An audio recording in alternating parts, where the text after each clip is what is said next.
Hello students, एक बार फिर से आपका स्वागत है। मैथमेटिक्स पढ़ेंगे क्लास 12 वेक्टर अलजेब्रा। ये चैप्टर सत्यम सर आपको पढ़ाएंगे डिटेल में। बाकी थ्योरी जो पोर्शन है वेक्टर अलजेब्रा का वो मैं आपको पढ़ाने वाला हूं। तो जितनी भी थ्योरेटिकल पोर्शन है, जो डेफिनेशंस है वेक्टर अलजेब्रा के अंदर, क्या होता है वेक्टर अलजेब्रा, क्यों पढ़ते हैं, ये सारी चीजें हम यहाँ पर देखने वाले हैं। ठीक है, खासकर जो फिजिक्स में मैंने आपको 11th क्लास में पढ़ाया हुआ है ना, तो उसी टाइप की चीजें अपन पढ़ेंगे जो डेफिनेशन वाइज ही रहेंगी बस। ठीक, तो स्टार्ट करते हैं। तो फिर से वही स्टार्ट करते हैं अपन फिजिकल क्वांटिटीज से, है ना। अपन लिखेंगे कब, समझने की कोशिश करते हैं।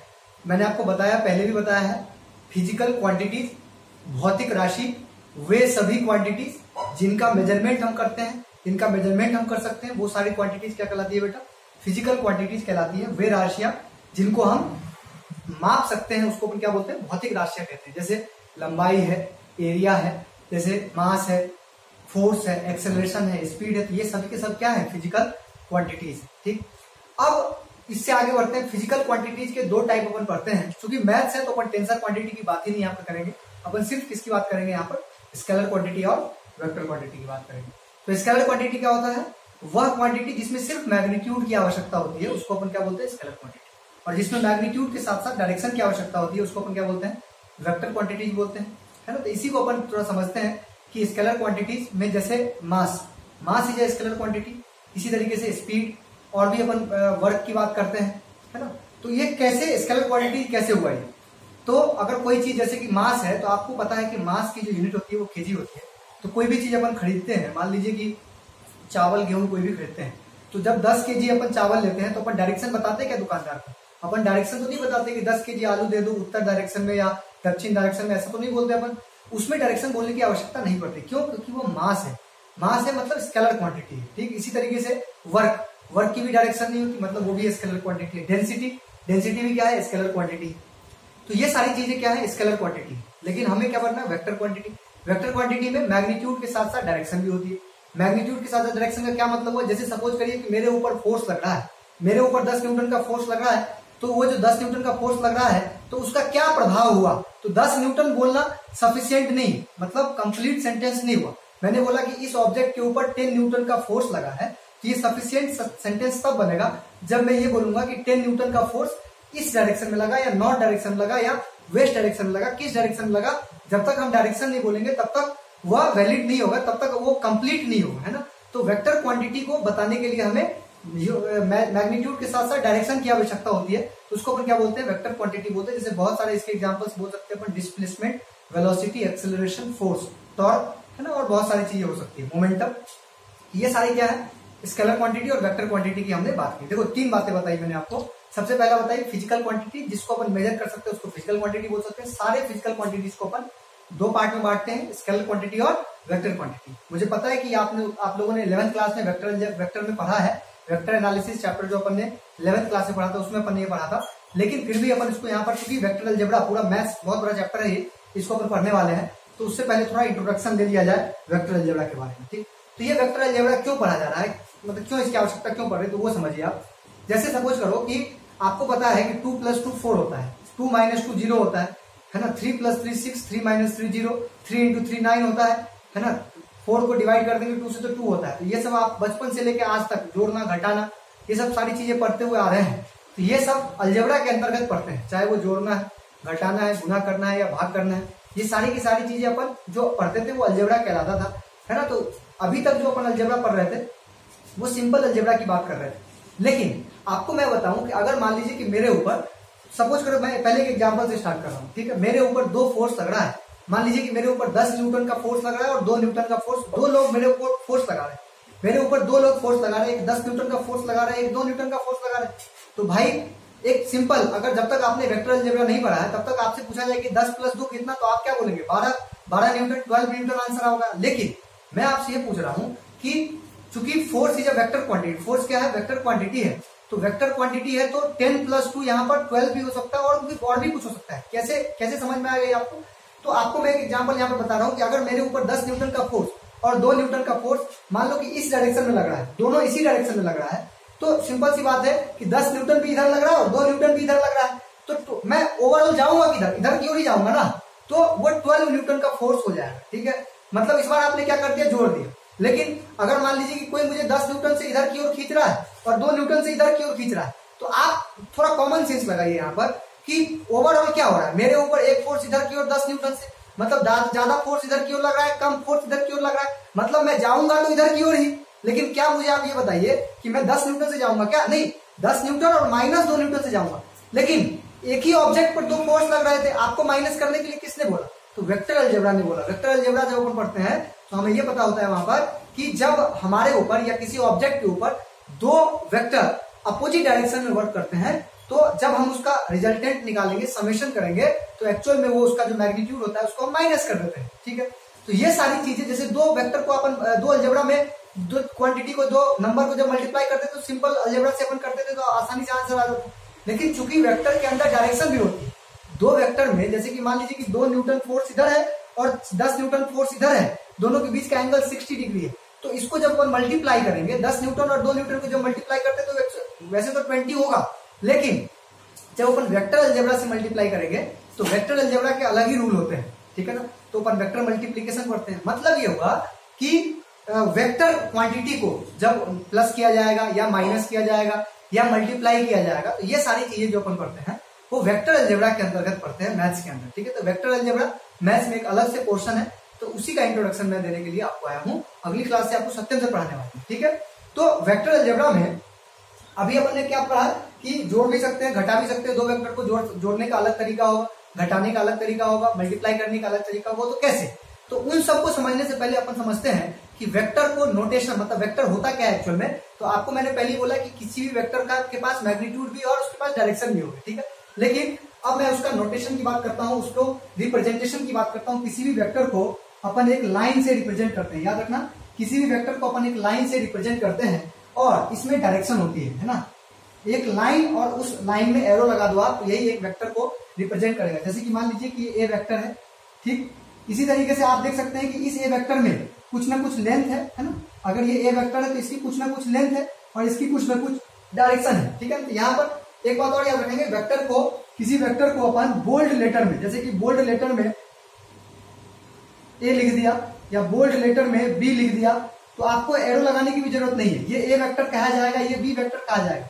लेकिन आप हमेशा पेन को 4 बार ए लिखे, मतलब एक को लिख के और 4 बार उसको नहीं लिखेंगे ना, मोटा करने के लिए, उसको बोल्ड बनाने के लिए। तो इसीलिए हम क्या करते हैं, इसको ऐसे नहीं लिख के और ए वेक्टर लिख देते हैं, बी वेक्टर लिख देते हैं, या फिर पी वेक्टर लिख देते हैं, क्यू वेक्टर लिख देते हैं। मतलब कि किसी वेक्टर को नोटेशन क्या होता है, किसी वेक्टर का नोटेशन क्या होता है, लेटर, अंग्रेजी में उसका लेटर लिखते हैं और उसके ऊपर अपन एरो का साइन दे देते हैं, तो वही वेक्टर से उसको रिप्रेजेंट किया जाता है। ठीक है, अब देखिए, किसी वेक्टर में, मैंने आपको क्या बोला, किसी वेक्टर में मैग्नीट्यूड और किसी वेक्टर मतलब उसकी डायरेक्शन होती है।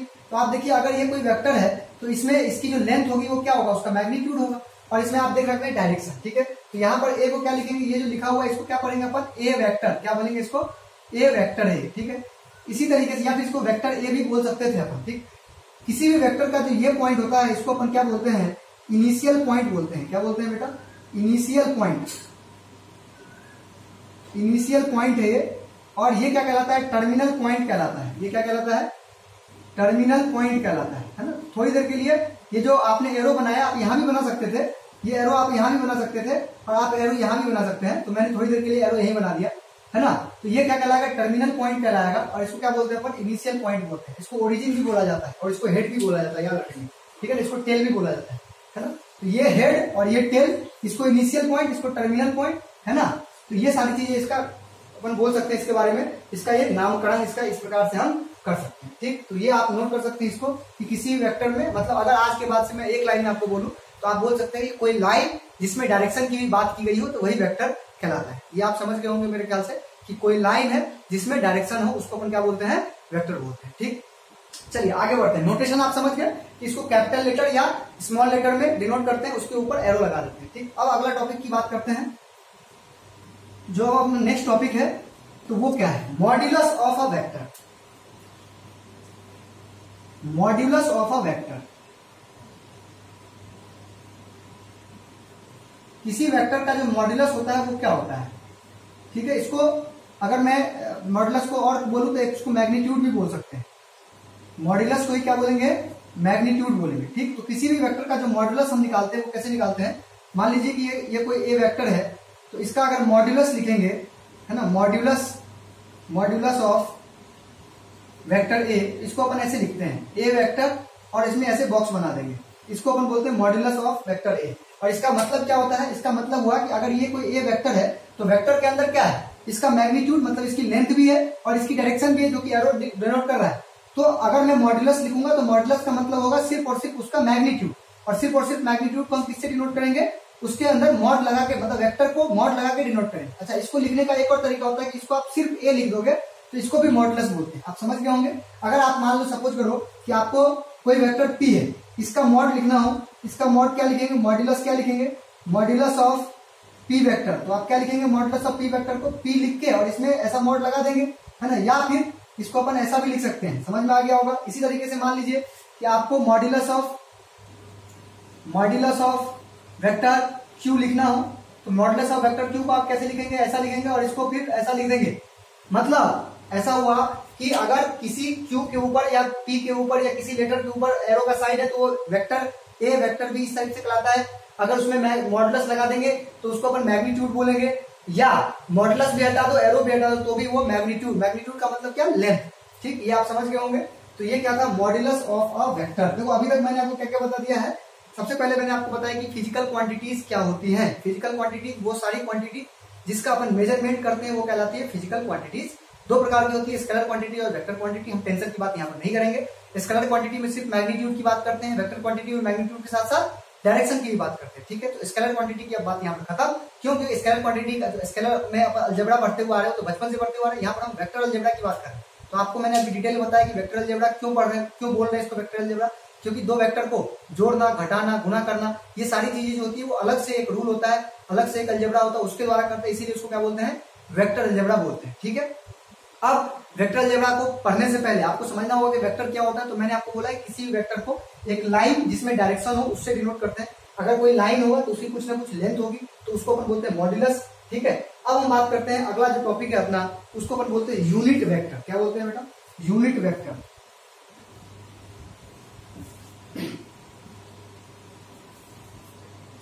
अगला टॉपिक है यूनिट वेक्टर।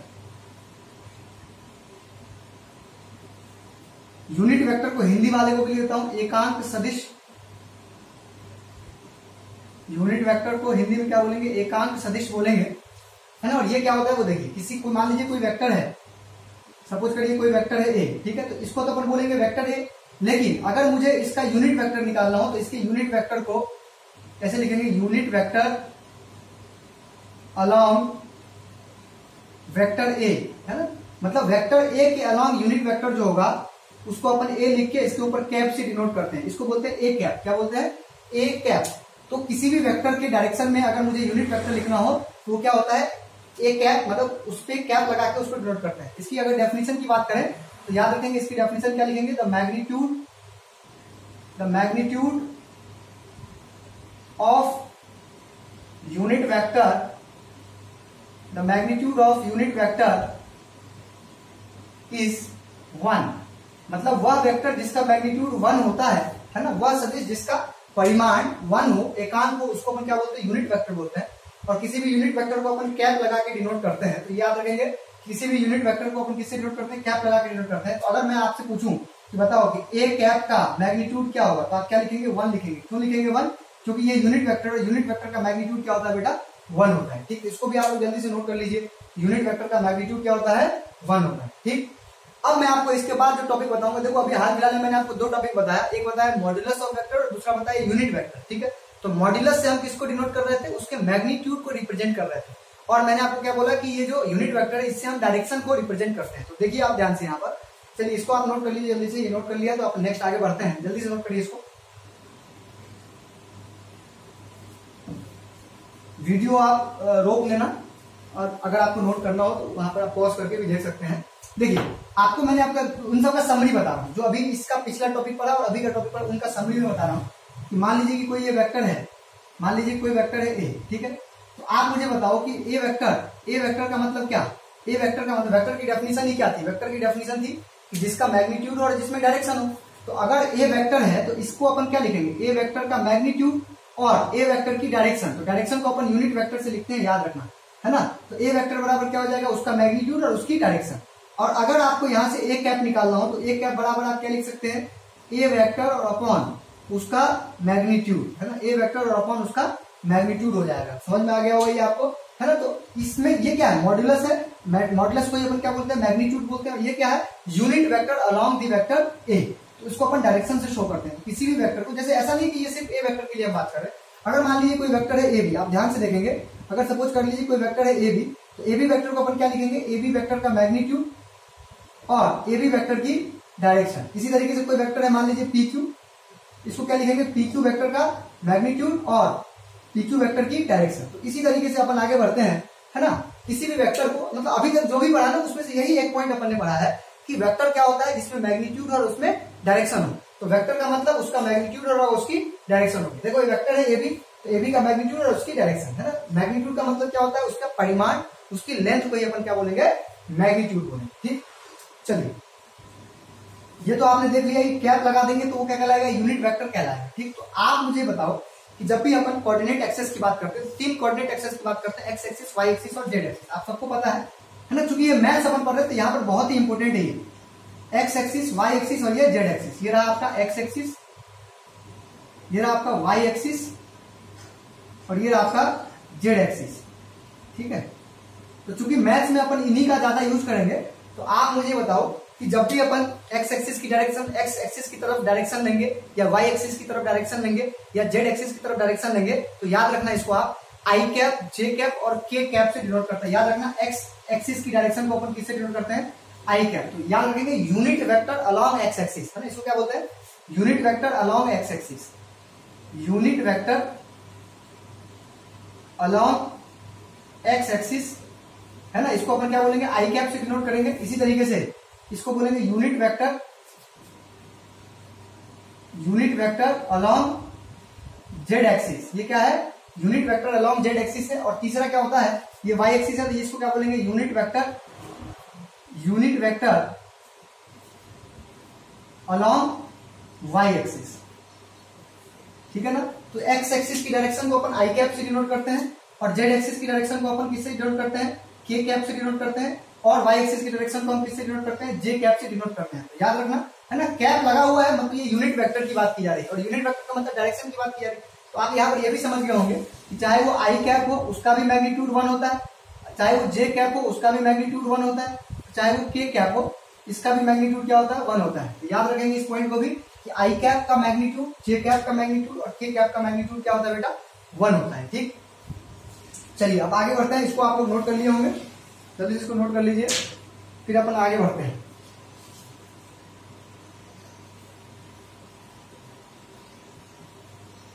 सपोज करो कि मैंने आपसे बोला, है ना, वेक्टर को थोड़ा समझते हैं मैथ्स की लैंग्वेज में। सपोज करो कि मैंने आपको बोला कि मैंने एक्स एक्सिस की तरफ 2 मीटर, एक्स एक्सिस की तरफ 2 मीटर चला और वाई एक्सिस की तरफ 3 मीटर चला। ठीक है, तो उसका रिजल्टेंट वेक्टर क्या होगा, तो आप क्या बोलेंगे, है ना। आपने मान लो कि एक्स एक्सिस की तरफ जो आपने चला तो उसको बोलेंगे 2i। क्या बोलेंगे, एक्स एक्सिस की तरफ कितना चला, 2i कैप। मतलब एक्स एक्सिस की तरफ की डायरेक्शन को अपन आई कैप से डिनोट करते हैं। 2 मीटर चला था 2 और वाई एक्सिस की तरफ कितना चला, 3, तो 3 है ना, 2i प्लस 3j और लास्ट में क्या लगा देंगे, मीटर। यही वेक्टर जो होगा वो जो मैंने आपको बोला उसकी डायरेक्शन को, मतलब उसके मैग्नीट्यूड और उसकी डायरेक्शन को शो करेगा, उसका रिजल्टेंट को शो करेगा। ए वेक्टर बराबर 2i cap plus 3j cap. मैंने आपको क्या बोला था, एक्स एक्सिस की तरफ मैं 2 गया और वाई एक्सिस की तरफ कितना गया, 3 गया। इसी तरीके से आपको मैं बोलूं कि मैं एक्स एक्सिस की तरफ 1 यूनिट गया, वाई एक्सिस की तरफ -1 यूनिट गया और जेड एक्सिस की तरफ +1 यूनिट गया। तो आप इसको कैसे लिखेंगे, इस वेक्टर को, आई कैप मतलब 1i कैप प्लस माइनस जे कैप, क्योंकि वाई एक्सिस की तरफ माइनस की डायरेक्शन में गया, और प्लस के कैप, है ना। ये सब मैथमेटिकल फंडे हैं, तो आप इसको समझिए। ठीक, चलिए मैं आपको एक चीज यहां पर बता रहा हूं, वेक्टर को और कोऑर्डिनेट ज्योमेट्री को थोड़ा सा अपन ऐड करके देखते हैं, मतलब दोनों का सिमिलरिटीज को देखते हैं। जो अपन वेक्टर अलजेब्रा पढ़ रहे हैं और जो आप उधर कोऑर्डिनेट ज्योमेट्री पढ़ते हैं, दोनों को अपन सिमिलरिटी देखते हैं, दोनों में क्या सिमिलरिटी है। जैसे सपोज करिए कि मान लीजिए कि मैं अभी 2 ही एक्सिस की बात कर रहा हूँ, ये एक्स एक्सिस है और ये वाई एक्सिस। बहुत इत्मीनान से समझना, कोई दिक्कत नहीं, कोई जल्दबाजी नहीं। ठीक है, ये एक्स एक्सिस है और ये वाई एक्सिस है, ये कोऑर्डिनेट एक्सिस है, ये 0 है, ये ओरिजिन कहलाएगा। ठीक, मान लीजिए कि मुझे 1,1 कोई पॉइंट मानना है। ठीक है, 1,1 कोई पॉइंट मानना है, तो मैंने एक्स एक्सिस की तरफ 1 लिया और वाई एक्सिस की तरफ 1 लिया। ये वाला पॉइंट जो होगा वो क्या होगा 1,1। सपोज करो कि ये पी पॉइंट है, ठीक है, तो ये पी पॉइंट है, तो हम एक्स की तरफ कितना गए, देखो एक्स की तरफ कितना गए 1, तो 1 आई कैप और प्लस ये वाई की तरफ कितना गए 1, तो 1 जे कैप। तो इसको अपन लिख सकते हैं आई कैप प्लस जे कैप। इसका मतलब ये तो एक वेक्टर को डिनोट कर रहा है, तो यहाँ पर वेक्टर का है, ये तो पॉइंट है, तो इस क्या करेंगे, इस पॉइंट को हम इससे मिला देंगे, ओरिजिन से मिला देंगे। तो जब इस पॉइंट को ओरिजिन से मिला देंगे, इस पॉइंट को ओरिजिन से मिला देंगे, तो यहाँ पर देखिए इसकी लेंथ हो गई और इसकी डायरेक्शन ये ले लेते हैं, ओ से पी की तरफ ले लेते हैं। तो यहाँ पर जो ओपी वेक्टर है, ओपी वेक्टर ये क्या कहलाएगा, पोजीशन वेक्टर कहलाएगा। क्या कहलाएगा, ये पोजीशन वेक्टर ऑफ पी, ये क्या कहलाएगा, पोजीशन वेक्टर ऑफ पी। अब पोजीशन वेक्टर ऑफ पी को कैसे डिनोट करते हैं, मतलब अगर आपसे बोले कि व्हाट इज पोजीशन वेक्टर, तो याद रखिए पोजीशन वेक्टर किसी पॉइंट की पोजीशन बताता है। जैसे कोऑर्डिनेट ज्योमेट्री में जो अपन कोऑर्डिनेट्स लिखते हैं ना, किसी भी पॉइंट के कोऑर्डिनेट लिखते हैं एक्स, वाई करके, तो वो उस पॉइंट की पोजीशन बताता है ना। उसी तरीके से उसी पॉइंट को जब अपन ओरिजिन से मिला देते हैं तो जो एक वेक्टर बनता है वही वेक्टर क्या कहलाता है, पोजीशन वेक्टर कहलाता है उस पॉइंट का। जैसे कि इस पी पॉइंट को अगर मैं कोऑर्डिनेट ज्योमेट्री के हिसाब से देखूं तो कोऑर्डिनेट ज्योमेट्री के हिसाब से इसको 1,1 बोलेंगे, लेकिन इस पी पॉइंट को अगर मैं ओरिजिन से मिला दूंगा तो आप देख सकते हैं कि ये जो आपको लाइन दिख रहा है इसकी कुछ ना कुछ डायरेक्शन भी है और इसकी लेंथ भी है, मतलब ये एक वेक्टर है कि नहीं। तो इस वेक्टर को हम कैसे लिखें, तो इस वेक्टर को अपन बोलते हैं इस पी पॉइंट का पोजीशन वेक्टर। तो पोजीशन वेक्टर यहाँ पर पी का पोजीशन वेक्टर क्या हो गया, आई कैप और प्लस जे कैप। आप समझ गए होंगे कि यहाँ पर पी पॉइंट का जो पोजीशन वेक्टर है वो कितना है, आई कैप प्लस जे कैप। अब मैं आपको बोल रहा हूँ कि एक वेक्टर मैं आपको दे रहा हूँ, एक वेक्टर मैं आपको दे रहा हूँ और उसको मैं बोल रहा हूँ कि कोऑर्डिनेट के टर्म में आप अप्लाई करके देखिए कोऑर्डिनेट उसका कैसे बनेगा। तो देखिए मैं आपको यहाँ पर लिख रहा हूँ कि मान लीजिए कि कोई पॉइंट है, मान लीजिए कि ओ ए कोई है ना, ये है पोजीशन वेक्टर ऑफ, ये है position vector of vector A, ठीक है ना, ये ए का पोजीशन वेक्टर है और ये दिया हुआ है मान लीजिए 2 आई कैप माइनस 3 जे कैप और प्लस 4 के कैप, है ना। चूंकि आप है ना वो फिजिक्स वाला मैथ्स अलग था, यहाँ पर अपन वेक्टर अलजेब्रा की बात कर रहे हैं, दोनों को कोऑर्डिनेट ज्योमेट्री और इसको दोनों को एक साथ समझने की कोशिश कर रहे हैं।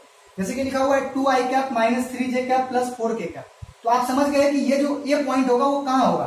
तो आप ऐसे समझिए कि अगर मान लीजिए कि ये एक्स एक्सिस है, ये वाई एक्सिस है और ये जेड एक्सिस है, तो जो माइनस यहाँ पर प्लस 4 के है, तो ये जो जेड एक्सिस आपको दिख रहा है एक्चुअल में ये तो ऊपर इधर की ओर है, ये एक्स एक्सिस है, ये वाई एक्सिस है और ये जेड है। जेड एक्सिस तो ऊपर बाहर की ओर होगा, तो 2, तो एक्स एक्सिस की तरफ कितना गए 2 गए, वाई एक्सिस की तरफ कितना गए -3 गए, तो -3 यहाँ होगा और जेड एक्सिस मतलब 4 पॉइंट यहाँ गए। तो देखिए हम 1 इधर गए, -3 इधर गए और 4 यहाँ गए। यहाँ पर जो पॉइंट होगा तो ये पॉइंट मैंने यहाँ पर बना दिया, चूंकि हम ये पॉइंट को यहाँ पर बाहर में तो बना, बोर्ड के बाहर कैसे बनाओगे आप, तो रिप्रेजेंट करने के लिए जो ये पॉइंट आपने बनाया है यही क्या कहलाएगा, position vector of A. A point जो है यहाँ है, ये ओ है, तो ये जो ओ ए है यही क्या कहलाता है, पोजीशन वेक्टर ऑफ ए। और इसका जो कोऑर्डिनेट होगा वो क्या होगा 2, -3, 4, है ना। तो आपने देखा है किसी भी पॉइंट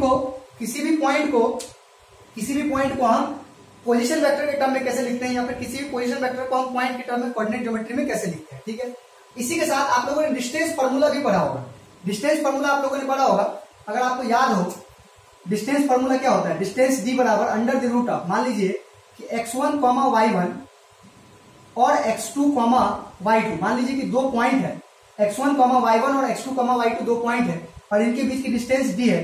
तो इसकी डिस्टेंस कैसे निकालते हैं अपन, x1 माइनस x2 का होल स्क्वायर और प्लस y1 माइनस y2 का होल स्क्वायर, है ना, यही डिस्टेंस निकालते हैं। अगर मान लीजिए कि x1, y1 और z1 तीनों दिया हो, यहाँ पर भी x2, y2 और z2 तीनों दिया हो, तो हम x1 माइनस x2 का whole square plus y1 minus y2 का होल स्क्वायर और प्लस z1 माइनस z2 का होल स्क्वायर कर देंगे, है ना। तो आप मान के चलो, सपोज करिए कि मुझे पहले अपन मैथ्स की तरीके वेक्टर अलजेब्रा की बात नहीं कर रहे, पहले अपन मैथ्स के कोऑर्डिनेट की तरफ से इसको अपन ये डिस्टेंस निकालने की कोशिश कर रहे हैं। तो यहाँ पर दो पॉइंट आपको दिख रहा है, एक पॉइंट है ये है 0,0, ठीक है, और ये क्या है पॉइंट 1,1, ठीक है। सपोज करो कि मुझे ओपी की लेंथ निकालनी है, तो ओपी की लेंथ कैसे निकलेगी, हम निकालेंगे under the root of x1 minus, तो 0 माइनस 1 का होल स्क्वायर प्लस 0 माइनस 1 का होल स्क्वायर।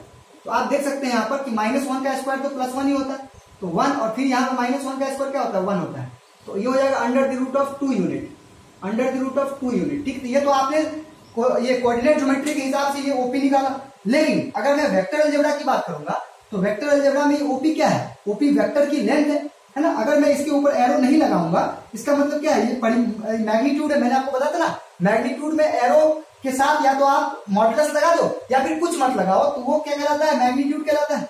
तो अगर मैं वेक्टर की दृष्टि से इसको देखूं तो एक्चुअल में ये जो ओपी वेक्टर है, ये ओपी वेक्टर तो ये है ना भाई, है ना, ये है ना ओपी वेक्टर अपना।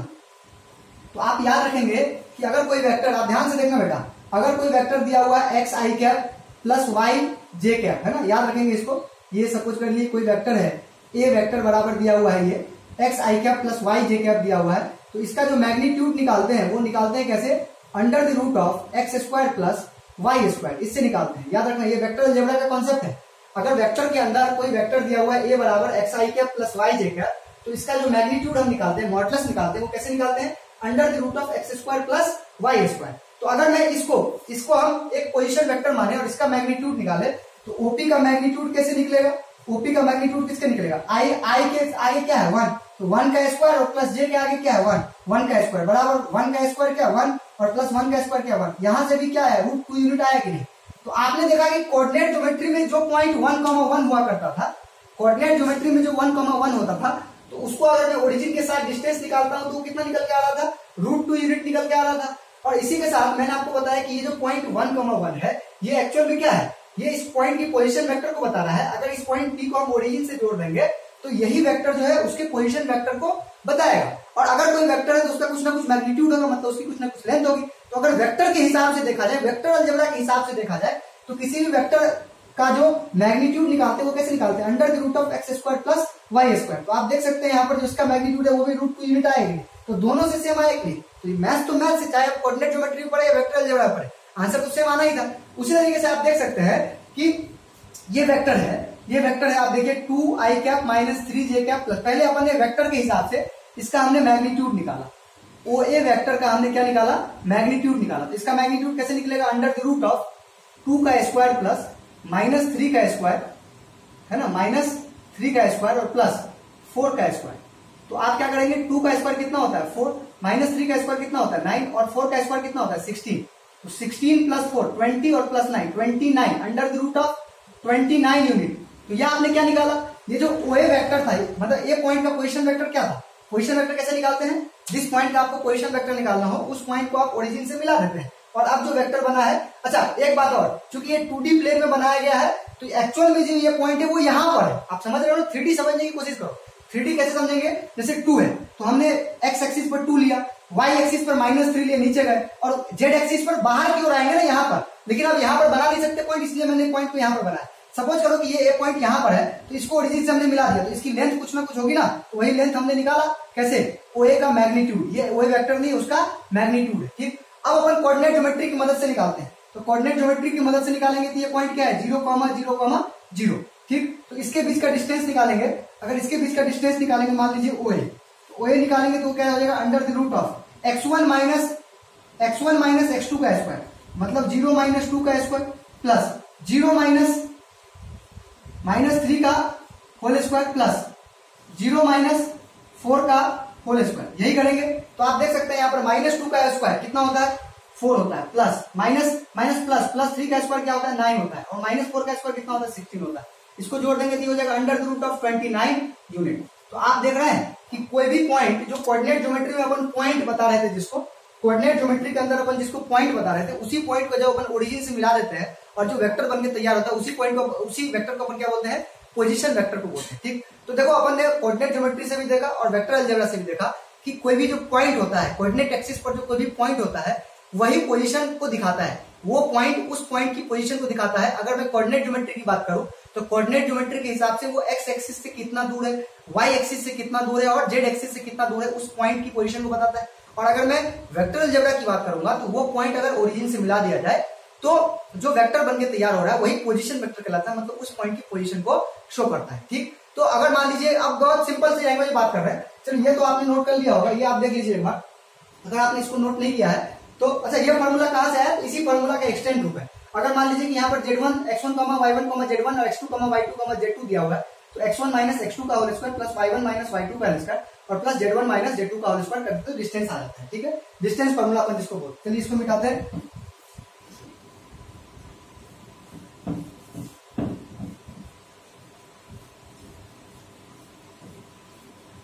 अपन सिर्फ बेसिक बातें सीख रहे हैं। 12th क्लास में जो मैथ से रिलेटेड क्वेश्चन वो आपको सब सर बताएंगे सत्यम सर।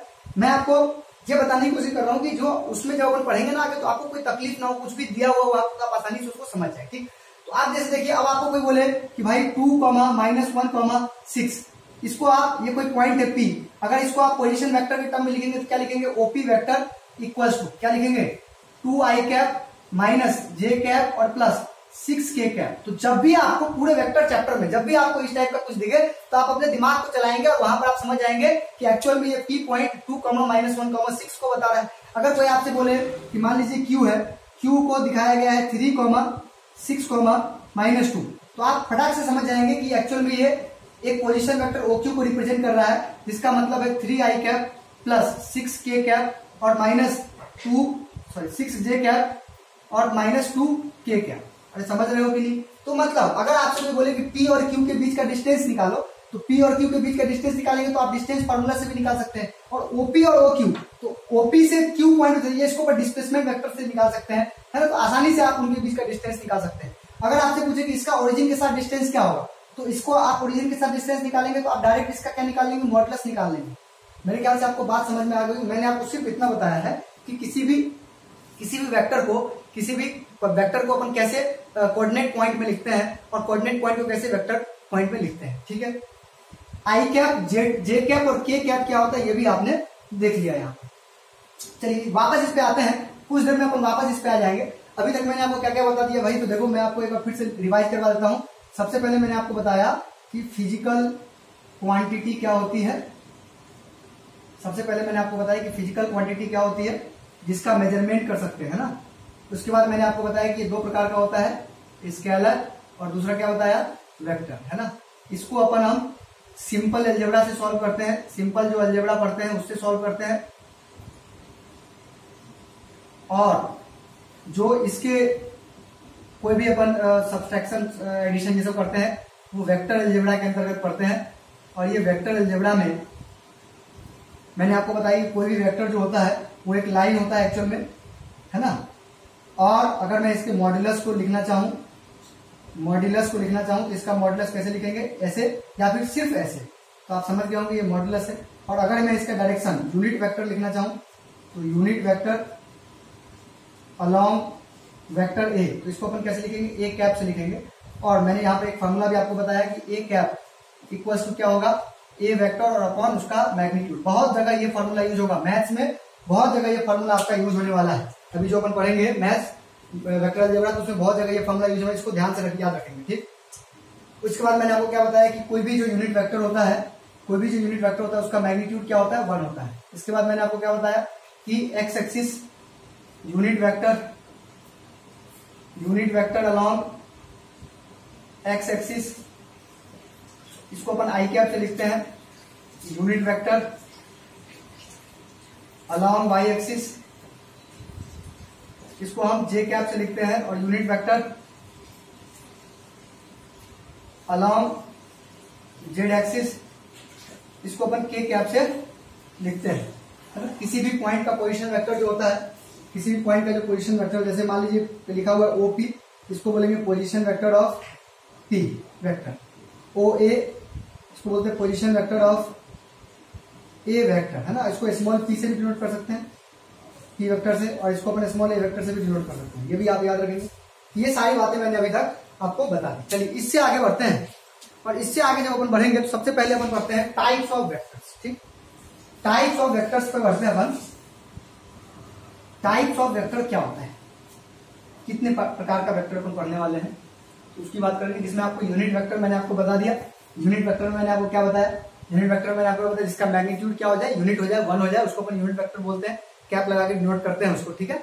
और आपको मैंने यूनिट वेक्टर के बाद अभी पोजीशन वेक्टर भी बता दिया, है ना। डिस्प्लेसमेंट वेक्टर फिजिक्स में देखते हैं तो यहाँ नहीं देखते हैं। पोजीशन वेक्टर आपको समझना था यहाँ पर, है ना। पोजीशन वेक्टर को मैथ्स की लैंग्वेज में समझा है कि किसी पॉइंट का जो पोजीशन था उसी को अपन कोऑर्डिनेट ज्योमेट्री से भी समझ रहे थे और वेक्टर अलजेब्रा से भी समझ रहे थे। चलिए आगे बढ़ते हैं, और अगला जो टॉपिक है मतलब टाइप्स ऑफ वेक्टर्स में टाइप्स ऑफ वेक्टर्स की बात करते हैं। ठीक है बेटा, टाइप्स ऑफ वेक्टर्स में सबसे पहला जो मैं आपको बता रहा हूं, वैसे तो मैं 2 बता चुका हूं आपको, लेकिन सबसे पहला जिसमें बता रहा हूं वो बता रहा हूं मैं आपको नल वेक्टर।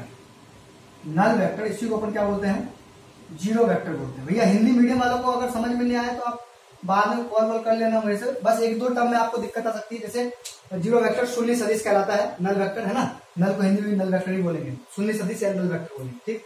तो जीरो वेक्टर क्या होगा, है ना, द मैग्नीट्यूड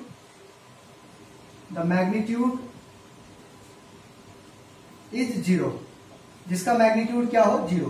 तो भैया आप मैग्नीट्यूड किसको बोल रहे थे, मैग्नीट्यूड किसको बोल रहे थे, लेंथ को बोल रहे थे। अब भाई जिसकी लेंथ ही नहीं है, तो लेंथ ही नहीं है तभी तो वो जीरो होगा, और इसका मतलब वो पॉइंट को ही अपन जीरो वेक्टर बोलते हैं। इसको किससे डिनोट करते हैं, it is denoted by zero, ऐसे लिख देंगे और इसके ऊपर वेक्टर लगा देंगे। इसको अपन इस प्रकार से इसको डिनोट करते हैं, ठीक है। इसका यूज क्या होगा भाई, तो आप ऐसा बोल सकते हैं कि अगर किसी वेक्टर में आपने जोड़ दिया कोई जीरो वेक्टर, तो उस वेक्टर में कोई फर्क नहीं पड़ता। अगर किसी वेक्टर में आपने जीरो वेक्टर माइनस कर दिया तो उस वेक्टर में कोई फर्क नहीं पड़ता। मतलब कुल मिला के मजाक है और कुछ नहीं है। जीरो वेक्टर बस याद रखना है आपको कि जो वेक्टर, वो वेक्टर जिसका मैग्नीट्यूड जीरो हो जाए उसको अपन नल वेक्टर या जीरो वेक्टर कहते हैं, ठीक। इसको इससे डिनोट करते हैं। और अगर इसका मैथमेटिकल एप्लीकेशन की बात की जाएगी तो कहीं कहीं पर इसका यूज हो सकता है कि जैसे किसी वेक्टर को हमने जीरो वेक्टर इसमें ऐड किया है, जीरो वेक्टर माइनस किया, तो याद रखेंगे जब जीरो वेक्टर जोड़ा जाए या जीरो वेक्टर घटाया जाए तो उस वेक्टर पर कोई फर्क नहीं पड़ता है। तो ये था आपका नल वेक्टर या जीरो वेक्टर। चलिए अगले पर बढ़ते हैं। अगला जो टाइप आएगा इसमें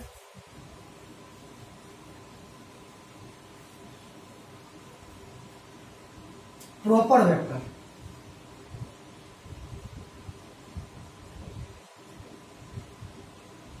प्रॉपर वेक्टर किसको बोलते हैं बेटा, तो देखो जो जीरो वेक्टर नहीं है वो प्रॉपर वेक्टर, मतलब जिसका कुछ ना कुछ मैग्नीट्यूड है वो क्या कहलाएगा, प्रॉपर वेक्टर कहलाएगा। मतलब सारे वेक्टर प्रॉपर वेक्टर कहलाएंगे जो जीरो वेक्टर नहीं होते हैं, मतलब जिसका मैग्नीट्यूड जीरो नहीं होता है वो क्या कहलाते हैं, प्रॉपर वेक्टर कहलाते हैं। यहाँ पर अपन लिख सकते हैं whose magnitude, the magnitude is not zero, the magnitude of vector is not zero. वह वेक्टर जिसका मैग्नीट्यूड जीरो नहीं हो वही क्या कहलाता है, प्रॉपर वेक्टर कहलाता है। मतलब वो सारी चीजें, वो सारे वेक्टर जो अपन पढ़ने वाले वो सारी वेक्टर क्या कहलाएंगे, प्रॉपर वेक्टर कहलाएंगे, क्योंकि उसमें कुछ ना कुछ तो मैग्नीट्यूड होगा, उसकी कुछ ना कुछ तो लेंथ होगी। आप समझ गए होंगे। चलिए तो आपने देखा जीरो वेक्टर क्या होता है और प्रॉपर वेक्टर क्या होता है, ठीक। अब मैं बात करता हूं आपसे लाइक वेक्टर्स और मतलब सॉरी इक्वल वेक्टर्स की। तीसरा क्या बात करेंगे हम, इक्वल वेक्टर्स। इक्वल वेक्टर्स जैसे मान लीजिए फिजिक्स के अंदर, ये सॉरी सिंपल अलजेब्रा के अंदर मैंने बोला, जैसे ये देखिए ये मार्कर है, ठीक। इसकी लेंथ इतनी है, इसकी लेंथ इतनी है, दोनों की लेंथ बराबर है तो ये दोनों बराबर है, ठीक। लेकिन चूंकि ये स्केलर क्वांटिटी की इसकी लंबाई की बात कर रहे हैं, दो वेक्टर, वेक्टर का मतलब क्या, एक ऐसी लाइन जिसमें डायरेक्शन भी हो, मतलब उसकी लेंथ भी हो और डायरेक्शन भी हो, उसी को अपन क्या बोलते हैं, वेक्टर बोलते हैं। तो जब दो वेक्टर बराबर होगा तो उनका मैग्नीट्यूड भी बराबर होगा और उसकी डायरेक्शन भी बराबर होगी। याद रखेंगे कि अगर मान लीजिए है ना, those vectors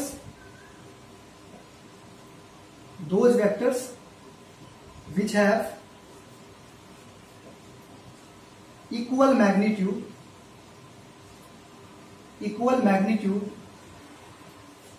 and same direction,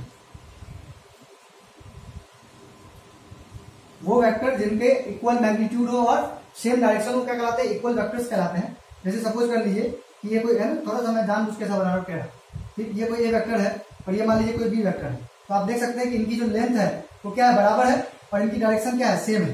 ये मान लीजिए ए वेक्टर और ये मान लीजिए बी वेक्टर है, तो आप देख रहे हैं कि ए का जो मैग्नीट्यूड है वो बी के मैग्नीट्यूड के बराबर है, और ए की जो यूनिट वेक्टर है बी के यूनिट वेक्टर के बराबर है, तो ये दोनों बराबर है। मतलब ए वेक्टर जो है वो बी वेक्टर के बराबर है, दोनों की लेंथ भी बराबर है और दोनों का डायरेक्शन ही बराबर, तो ये दोनों क्या कहलाएंगे, वेक्टर कहलाएंगे। याद रखना जो इक्वल वेक्टर्स होते हैं, इक्वल वेक्टर्स जो होते हैं इसमें क्या होगा, इसका जो एंगल होगा वो क्या होगा, 0 डिग्री होगा। इसी को अपन लाइक वेक्टर्स भी बोलते हैं बेटा, इसी को अपन लाइक वेक्टर्स भी बोलते हैं। थीटा की वैल्यू कितनी होगी यहाँ पर, 0 डिग्री होगी, क्योंकि दोनों की डायरेक्शन सेम है, तो इसका जो एंगल होगा दोनों के बीच का वो कितना होगा, थीटा इक्वल्स टू 0 डिग्री होगा, ठीक।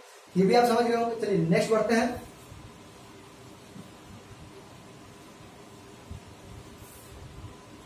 नेक्स्ट हम बात करते हैं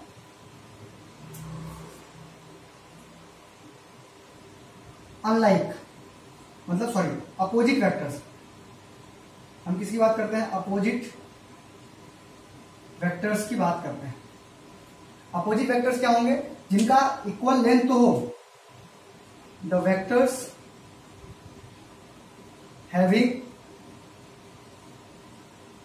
equal length, the vectors having equal length but opposite direction,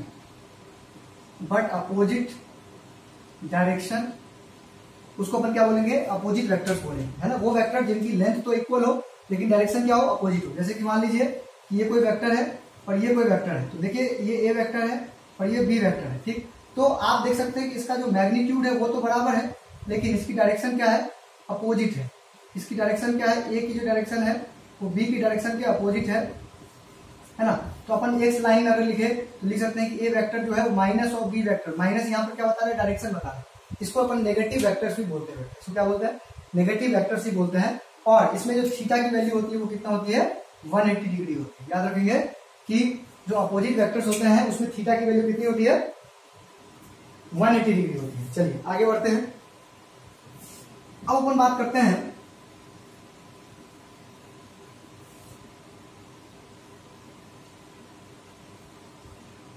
जो अपन पैरेलल वेक्टर्स की बात करते हैं। पैरेलल वेक्टर्स जो होते हैं लाइक वेक्टर्स और अनलाइक वेक्टर्स की यहाँ पर बात करेंगे। पैरेलल वेक्टर का मतलब हुआ कि जिनका है ना, ये लिखने रहा हूं, आप ऐसे समझिए कि जिनकी डायरेक्शन सेम हो, ठीक है। जिनकी डायरेक्शन सेम होगी मतलब लेंथ चाहे कुछ भी हो। जैसे कि इक्वल वेक्टर में क्या बताया था मैंने आपको कि उनकी लेंथ भी बराबर थी और डायरेक्शन भी बराबर थी, इसलिए वो इक्वल वेक्टर्स थे। लेकिन अगर मान लीजिए कि जिनकी लेंथ भले कुछ भी हो, मतलब मैग्नीट्यूड चाहे कुछ भी हो, लेकिन उनकी डायरेक्शन अगर सेम है तो वो क्या कहलाता है? पैरेलल वेक्टर्स या लाइक वेक्टर्स कहलाते हैं, ठीक है। और अगर मान लीजिए कि अपोजिट डायरेक्शन हो, मतलब लेंथ कुछ भी और अपोजिट है, उसको अपन अनलाइक वेक्टर्स बोलते हैं। लाइक वेक्टर्स और अनलाइक वेक्टर्स आप समझ गए होंगे, ठीक है। एक होता है यहाँ पर को लीनियर वेक्टर्स। क्या होता है? को लीनियर वेक्टर्स। तो जब ये दोनों वेक्टर जो लाइक और अनलाइक वेक्टर दोनों वेक्टर जो है ना वो क्या कहलाएंगे? को लीनियर वेक्टर्स। जो नेक्स्ट है अपना टाइप, उसमें मैंने आपको क्या बताया? Collinear vectors. तो मैंने आपको क्या बताया कि अगर मान लीजिए कि दो वेक्टर, मान लीजिए कि ये दोनों वेक्टर है, ये दोनों लाइक वेक्टर्स कहलाएंगे क्योंकि दोनों की डायरेक्शन सेम है। या फिर ये देखिए ये दोनों अनलाइक वेक्टर्स कहलाएंगे, मतलब दोनों की डायरेक्शन अपोजिट है, ठीक है। तो ये दोनों मतलब जब थीटा बराबर 0 डिग्री हो और जब थीटा बराबर 180 डिग्री हो, तो इन दोनों केस में अपन इसको भी और इसको भी दोनों को क्या बोलते हैं? कोलिनियर वेक्टर्स बोलते हैं, है ना। इसको अपन क्या बोलते हैं? कोलिनियर वेक्टर्स बोलते हैं, ठीक है। तो थीटा बराबर 0 डिग्री और थीटा बराबर 180 डिग्री याद रखेंगे। बस एक बात और, इसमें मैग्नीट्यूड की बात नहीं करते। मैग्नीट्यूड बराबर भी हो सकता है और मैग्नीट्यूड बराबर नहीं भी हो सकता है। इसको अपन क्या बोलते हैं? कोलिनियर वेक्टर्स बोलते हैं, ठीक है। नेक्स्ट जो है अपना टॉपिक वो है को इनिशियल वेक्टर्स। को इनिशियल वेक्टर्स, जैसा कि नाम से यहां पर क्लियर है कि जिसका इनिशियल पॉइंट है ना, हिंदी में लिख देता हूं मुझे, जिसका इनिशियल पॉइंट सेम है, जिसका इनिशियल पॉइंट सेम है वो क्या कहलाएगा? को इनिशियल वेक्टर्स कहलाते हैं। जिसका इनिशियल पॉइंट, जैसे कि मान लीजिए कि ये यहां से एक वेक्टर इस डायरेक्शन में मैंने बना दिया और एक वेक्टर ये डायरेक्शन में बना दिया। ये वेक्टर ए है और ये वेक्टर बी है। तो आप देखिए ये पॉइंट जो है एक ही पॉइंट से दोनों वेक्टर निकला है ना, ये दोनों क्या कहलाएगा? को इनिशियल वेक्टर्स कहलाते हैं। आप समझ गए होंगे को इनिशियल वेक्टर का मतलब क्या होगा कि ऐसा वेक्टर जिसका इनिशियल पॉइंट सेम होगा वो क्या कहलाएगा? को इनिशियल वेक्टर कहलाता है। चलिए ये भी आप समझ गए होंगे। जल्दी जल्दी आगे बढ़ रहे हैं क्योंकि अपने को तो मैथ्स में बस इंफॉर्मेशन चाहिए, इसको क्या बोलते हैं, बस इतनी। इसके अलावा मैं आपको बता रहा हूं कोप्लेनर वेक्टर। क्या? Coplanar vector. Coplanar vectors. Coplanar देखो नाम से क्लियर, जो एक ही प्लेन में हो। इस बोर्ड के ऊपर में जितना भी वेक्टर बनाऊंगा, जैसे मान लीजिए ये वेक्टर है ये है बी, ये है सी, ये है डी, तो ये सबके सब एक ही प्लेन में है ना, देख सकते हैं आप, ये सबके सब एक ही प्लेन में है। ये सबके सब क्या कहलाएंगे? कोप्लेनर वेक्टर्स कहलाएंगे। तो याद रखें कोप्लेनर वेक्टर में अपन ये पढ़ते हैं कि जिनका प्लेन क्या हो? सेम। मतलब वो सारे वेक्टर जो एक ही प्लेन में एग्जिस्ट करते हैं उसको अपन क्या बोलते हैं? कोप्लेनर वेक्टर्स बोलते हैं, ठीक। अब मैं आपको एक क्वेश्चन यहां पर दे रहा हूं, मैं क्वेश्चन दे रहा हूं आपको।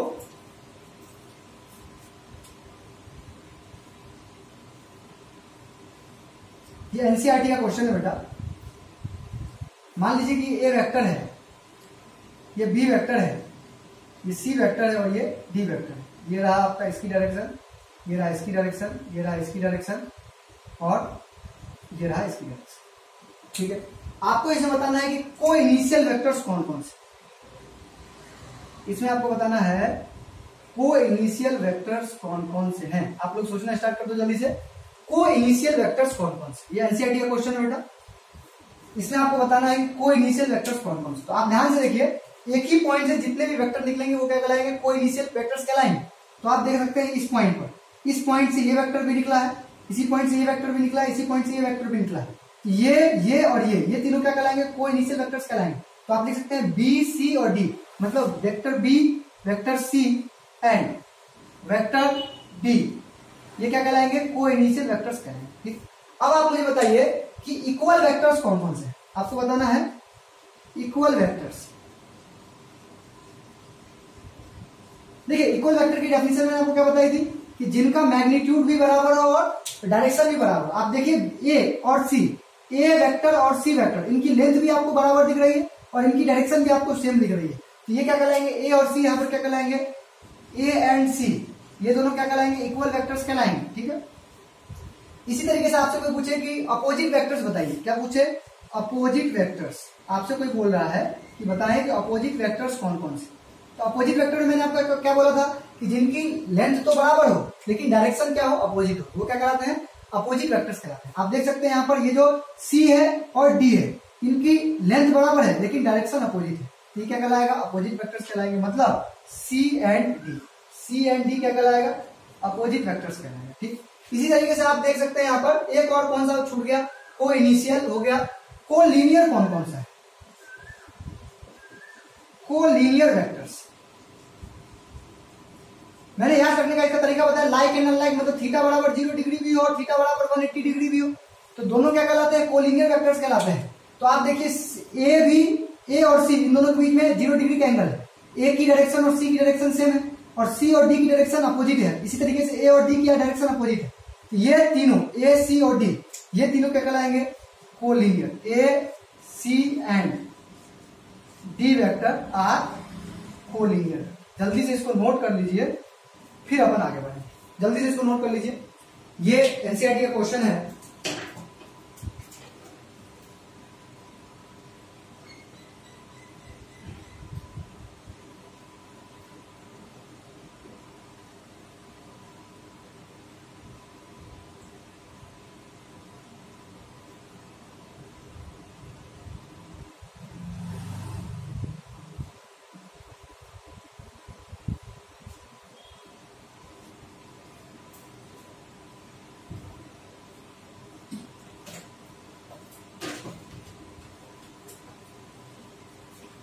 चलिए नेक्स्ट क्वेश्चन पे बढ़ते हैं, एक और क्वेश्चन करते हैं।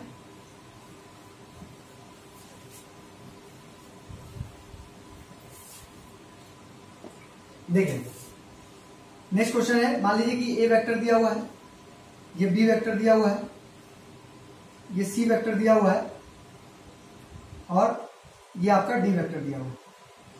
Vector A, vector B, vector C और ये वेक्टर डी। तो इसमें आपको सबसे पहले पूछ रहा है कि इक्वल वेक्टर बताओ। सबसे पहले आपसे पूछ रहा है कि बताओ इक्वल वेक्टर कौन कौन से। इक्वल वेक्टर्स आपसे पूछेगा तो देखिए, जिनका मैग्नीट्यूड भी बराबर और जिनकी डायरेक्शन भी बराबर, वो इक्वल वेक्टर कहलाते हैं। तो आप देखिए यहाँ पर डी और बी, इनका मैग्नीट्यूड तो बराबर है और इनकी डायरेक्शन भी सेम डायरेक्शन में, मतलब यहाँ पर बी और डी क्या है, equal vectors. B and D equal vectors. ठीक, इसी तरीके से आपसे क्वेश्चन कोई पूछे कि बताइए कि को इनिशियल वेक्टर्स कौन कौन से। को इनिशियल वेक्टर्स, तो आप को इनिशियल वेक्टर्स में क्या देखते हैं कि जिनका इनिशियल पॉइंट सेम हो। देखिए ए वेक्टर और डी वेक्टर, यहां इस पॉइंट से दोनों स्टार्ट हो रहा है, तो ये क्या कहलाएंगे, को इनिशियल वेक्टर्स कहलाएंगे।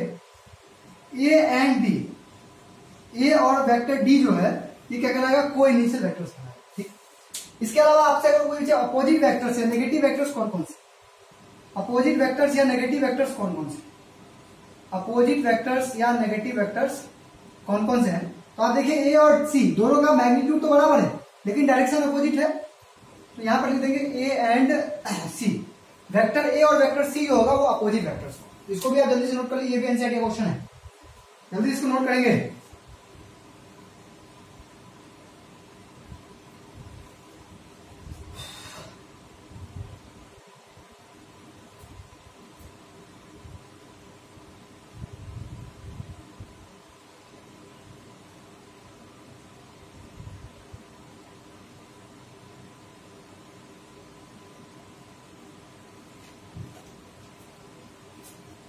चलिए ये क्वेश्चन भी हो गया। आप एनसीईआरटी का जब वो पहले एक्सरसाइज खोल के देखेंगे वेक्टर अलजेब्रा में, तो इसी टाइप के क्वेश्चन आपको मिलेंगे। बहुत ही आसान आसान क्वेश्चन है, थ्योरेटिकल क्वेश्चन। कुछ क्वेश्चन आपको ऐसे मिलेंगे जैसे वो उनसे आपसे पूछेगा कि इसमें से कौन सा स्केलर और कौन सा वेक्टर है। तो एक तो फिजिक्स में जो आपने पढ़ा हुआ है कि जैसे आपसे लिख दिया वहां पर डिस्प्लेसमेंट, तो आप सबको पता है कि वो वेक्टर क्वांटिटी है, एक्सेलरेशन वेक्टर क्वांटिटी है, स्पीड स्केलर क्वांटिटी है। इसी तरीके से आपसे बोल दिया मान लीजिए फोर्स वेक्टर क्वांटिटी है ना। तो ऐसे क्वेश्चन आते हैं।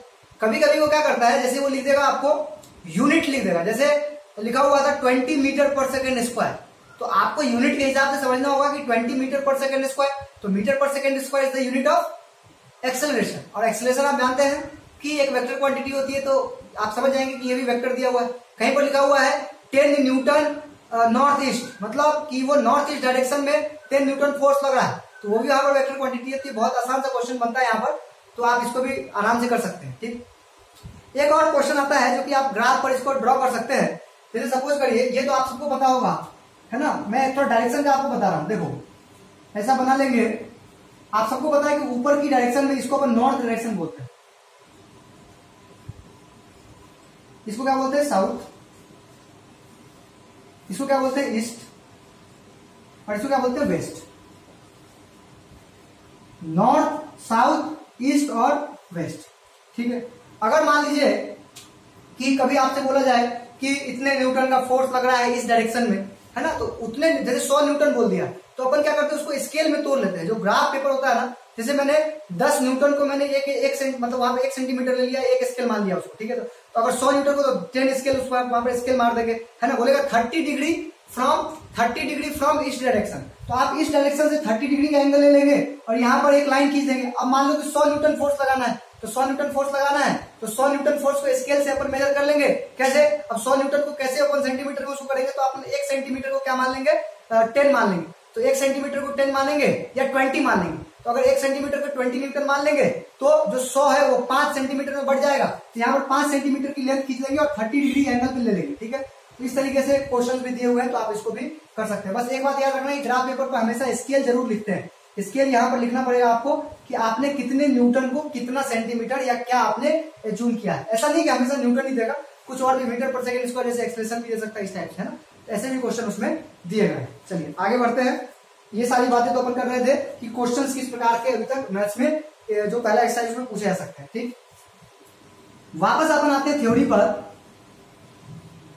जिसमें मैं आपको बताऊंगा कि दो वेक्टर को जोड़ा कैसे जाए। दो वेक्टर को जोड़ते कैसे हैं।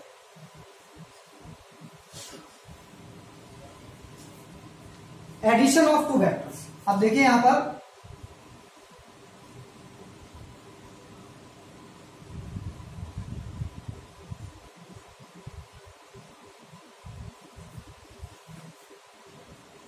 तो भाई दो वेक्टर को जोड़ने के अपन ने तरीके पढ़े थे।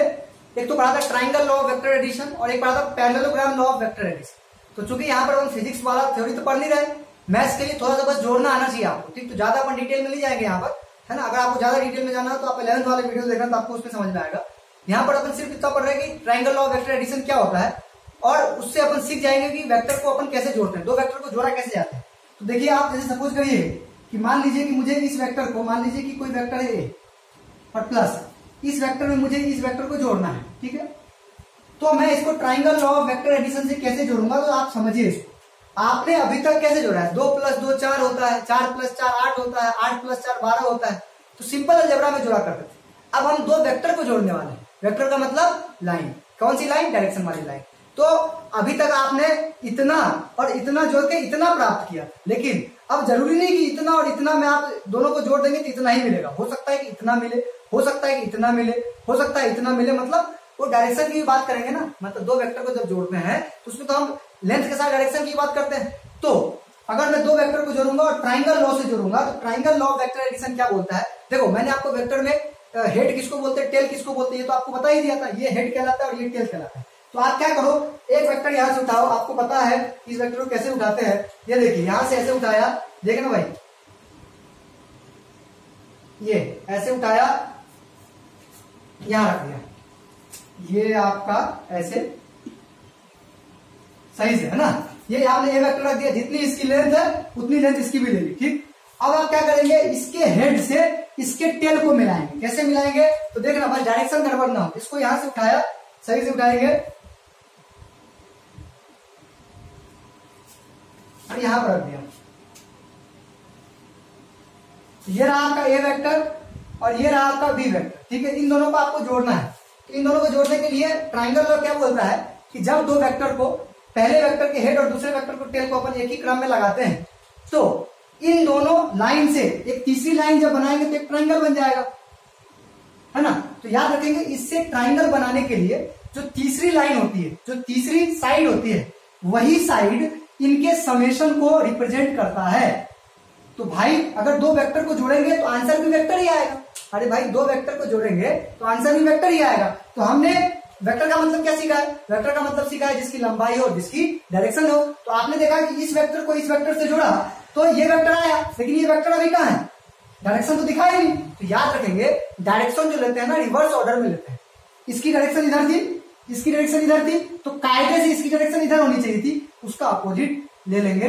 ये रहा अपोजिट डायरेक्शन, ये a प्लस बी की डायरेक्शन हो जाएगी। इसी तरीके से अपन parallelogram law of vector addition भी देखते हैं, लेकिन अभी अपन ने सिर्फ जोड़ना सीखा है ना। हमें मतलब नहीं है कि पैरेललोग्राम लॉ से कैसे जोड़ेंगे, वो सब आपको पढ़ना, तो फिर आप 11th वाले हमारे वीडियो देखना तो आपको और समझ में आ जाएगा, ठीक। अभी मैंने आपको सिर्फ इतना बताया, triangle law of vector addition में हम क्या करते हैं कि दोनों वेक्टर, पहले वेक्टर के हेड को दूसरे वेक्टर के टेल के साथ जोड़ते हैं।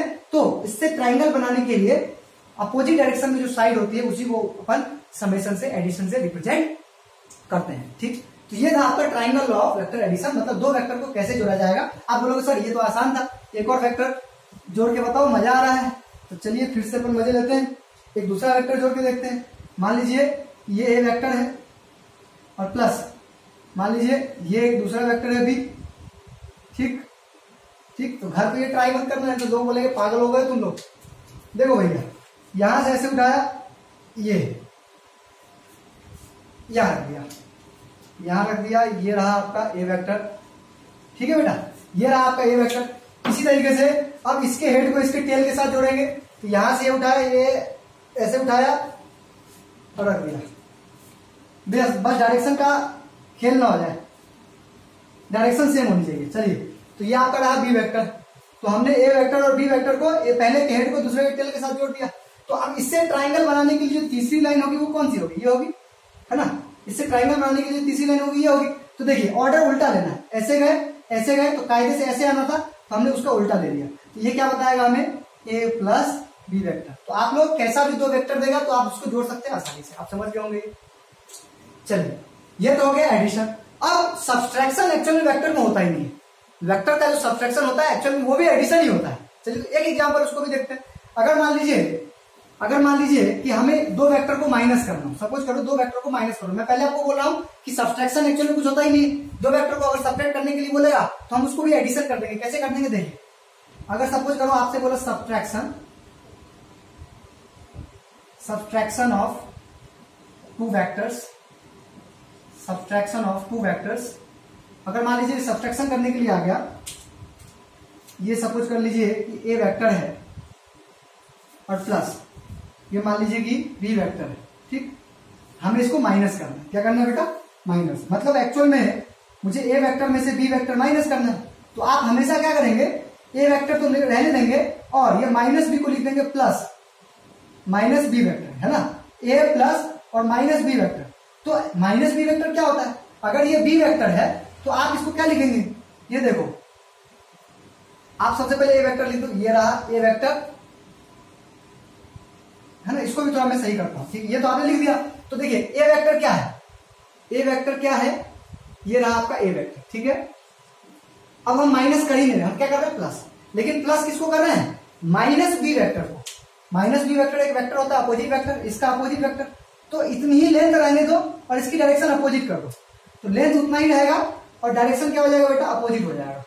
डायरेक्शन अपोजिट कर दिया तो इसी वेक्टर को हम क्या बोलने लगेंगे, आप माइनस बी वेक्टर बोलेंगे। तो आप मुझे बताओ, इस वेक्टर में आप ये वेक्टर नहीं जोड़ सकते थे, बिल्कुल जोड़ सकते हैं। आप इस वेक्टर को उठा के यहां रख दो, इस वेक्टर को उठाओ, देखो कैसे उठाएंगे, अच्छे से उठाओ, ये लो, ऐसे उठाया और यहां रख दिया। तो ये वेक्टर मैंने यहां रख दिया भाई, रख दिया। अब मैंने ये वेक्टर उठाया, ये उठाया और यहां रख दिया। ठीक है बेटा। तो ये रहा आपका ए वेक्टर और ये रहा आपका माइनस बी वेक्टर। आपको बोले सर ये तो हम सब्सट्रैक्ट कर रहे हैं, सब्सट्रैक्ट नहीं कर रहे बेटा, ये तो प्लस ही कर रहे हैं। ए में हम किसको प्लस कर रहे हैं, माइनस बी को सब प्लस कर रहे हैं। तो मैंने इसको मिला दिया, इसको मिला दिया तो उल्टा ऑर्डर में लेंगे। देखो ये ऑर्डर ऐसे जाना था, हमने इसके अपोजिट ऑर्डर में ले लिए। ये क्या कहलाएगा, ए माइनस बी वेक्टर कहलाएगा। तो देखो मैंने आपको दो वेक्टर को जोड़ते कैसे हैं और दो वेक्टर को माइनस कैसे करते हैं ये बता दिया। मैंने आपको क्या बताया कि सब्सट्रैक्शन एक्चुअल में वेक्टर में होता ही नहीं, जब सब्सट्रैक्शन करने की बारी आएगी तो हम एडिशन ही कर देंगे, माइनस वाले का कर देंगे। समझ में आ गया। चलिए ये तो हो गया आपका एडिशन ऑफ टू वेक्टर्स। चलिए आगे बढ़ते हैं। थोड़ा मैं फास्ट इसलिए पढ़ा रहा हूं बेटा क्योंकि अपन पढ़ने वाले हैं वेक्टर अलजेब्रा मैथ्स में, तो ये सारी चीजें आपको दिक्कत ना करे आगे, इसलिए ये पढ़ना बहुत जरूरी है। ठीक है, चलिए आगे बढ़ते हैं और अब बात करते हैं हम properties. Properties of addition, properties of addition of vectors, properties of addition of vectors. जो दो वेक्टर का एडिशन होता है या जो वेक्टर का एडिशन होता है उसकी क्या क्या प्रॉपर्टीज होती है। तो पहला प्रॉपर्टी जो होता है, इट ओबे कम्यूटेटिव लॉ, या कम्यूटेटिव लॉ को ओबे करता है। भाई कम्यूटेटिव लॉ को ओबे करता है मतलब क्रम विनिमय नियम। इसको हिंदी में क्या बोलते हैं बेटा, क्रम विनिमय नियम। इसको हिंदी में बोलते हैं क्रम विनिमय नियम। ठीक है, अब देखिए इट ओबे कम्यूटेटिव लॉ, तो ये क्या होता है ना, ये अपन बचपन से पढ़ते हुए आ रहे हैं। कम्यूटेटिव लॉ क्या होता है, अगर आपको नहीं पता तो मैं आपको बता, 2 + 3 कितना होता है 5, और 3 + 2 भी कितना होता है 5। इसी को क्या बोलते हैं, क्रम विनिमय नियम या कम्यूटेटिव लॉ बोलते हैं, है ना। 2 × 3 क्या होता है 6, 3 × 2 क्या होता है 6। तो इसको अपन मल्टीप्लीकेशन का कम्यूटेटिव लॉ बोलते हैं। ठीक, इसको अपन एडिशन का कम्यूटेटिव लॉ बोलेंगे। क्या बोलेंगे कि अगर मान लीजिए कि दो वेक्टर है, मान लीजिए कि एक वेक्टर है ए और दूसरा वेक्टर है बी, तो अगर ए वेक्टर प्लस बी वेक्टर अपन ने किया या बी वेक्टर प्लस ए वेक्टर किया तो दोनों बराबर होगा। इसी को हमें प्रूफ करना है ना। दो इट ओबे कम्यूटेटिव लॉ मतलब यह क्रम विनिमय नियम का पालन करता है। तो अगर क्रम विनिमय नियम का पालन करेगा तो ए प्लस बी जो बी प्लस ए के बराबर होगा। तो इसमें देखिए इसको अपन प्रूफ करते हैं ना, इसका प्रूफ देखते हैं। ये रहा आपका प्रूफ। इसको प्रूफ कैसे करेंगे भाई, उसी तरीके से करेंगे। ये रहा आपका, मान लीजिए ये रहा आपका वेक्टर ए। ध्यान से देखना बेटा, नहीं तो सावधानी हटी और दुर्घटना घटी वाली बात हो जाएगी। मुझे अगर ए प्लस बी वेक्टर करना है, ए प्लस बी वेक्टर करना है ना, एलएचएस बराबर आरएचएस हमें प्रूफ करना है बेटा। एलएचएस बराबर आरएचएस हमें प्रूफ करना है। तो कैसे प्रूफ करेंगे, पहले मैंने ए को बी के साथ जोड़ा, पहले मैंने ए को बी के साथ जोड़ा। तो ये रहा आपका ए को उठाओ, यहां से ए उठाओ और यहां पर डालो। ये रहा आपका ए वेक्टर। ठीक, इसी तरीके से मैंने आपको क्या बोला था, ए के हेड को बी के टेल के साथ जोड़ेंगे। इसको उठाओ और यहां रख दो, है ना। ये रहा ए वेक्टर और ये रहा बी वेक्टर। तो अगर ये ए वेक्टर है और ये बी वेक्टर है तो जो इसका सम होगा वो सम क्या होगा बेटा,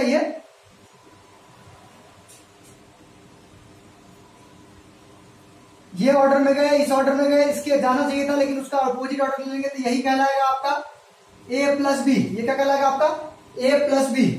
अब आप मुझे बताओ कि अगर मुझे बी प्लस ए प्रूफ करना हो, अगर मुझे बी प्लस ए प्रूफ करना हो, ठीक, तो आप बी प्लस ए के लिए क्या करें, या तो आप अलग से प्रूफ कर दो बी, है ना। आपने क्या किया, बी उठाया, ये देखो यहां से मैंने बी उठाया पहले, तो ये रहा आपका बी।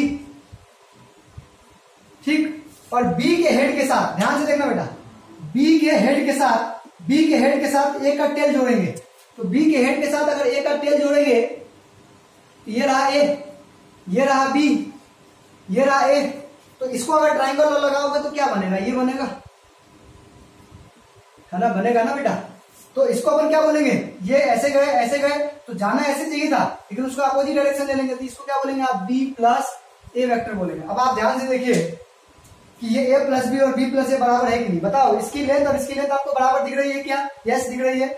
और इसकी डायरेक्शन और इसकी डायरेक्शन आपको एक ही तरफ दिख रही है, बिल्कुल दिख रही है। मतलब ए प्लस बी जो बी प्लस ए के बराबर है। आप चाहें तो एक ही डायग्राम में प्रूफ कर सकते हैं। एक ही डायग्राम में कैसे प्रूफ करेंगे, जैसे मान लीजिए कि ये बी वेक्टर है तो बी वेक्टर को यही रहने दो और बी वेक्टर में आप आगे से जोड़ दो, बी वेक्टर में आप आगे से जोड़ दो। तो एक बी वेक्टर के साथ यहाँ के हेड को यहाँ के टेल के साथ जोड़ देंगे, है ना, ए वेक्टर को जोड़ देंगे, तो उससे जो आंसर आएगा वो दोनों क्या होगा, बराबर होगा। देखिए आप अगर आप यहाँ पर आप ए डायरेक्शन ये बनाते तो यहाँ पर तीसरी लाइन बनती, ये और ये आपको बराबर दिखना स्टार्ट हो जाता। ठीक, मतलब चाहे तो आप एक भी डायग्राम में बना सकते हैं या फिर दो अलग अलग डायग्राम करके आप देख सकते हैं कि भाई देखो यहाँ पर ए प्लस बी और बी प्लस ए बराबर है। चलिए, तो ये था आपका, ये आपको मैंने क्या बताया कि इट ओबेज कम्यूटेटिव लॉ, मतलब यह जो है वो क्रम विनिमय नियम का पालन करता है। आप लोग जल्दी से इसको नोट कर लीजिए, फिर अपन अगले टॉपिक पे आते हैं, जो दूसरा प्रॉपर्टी हम उस पर आते हैं।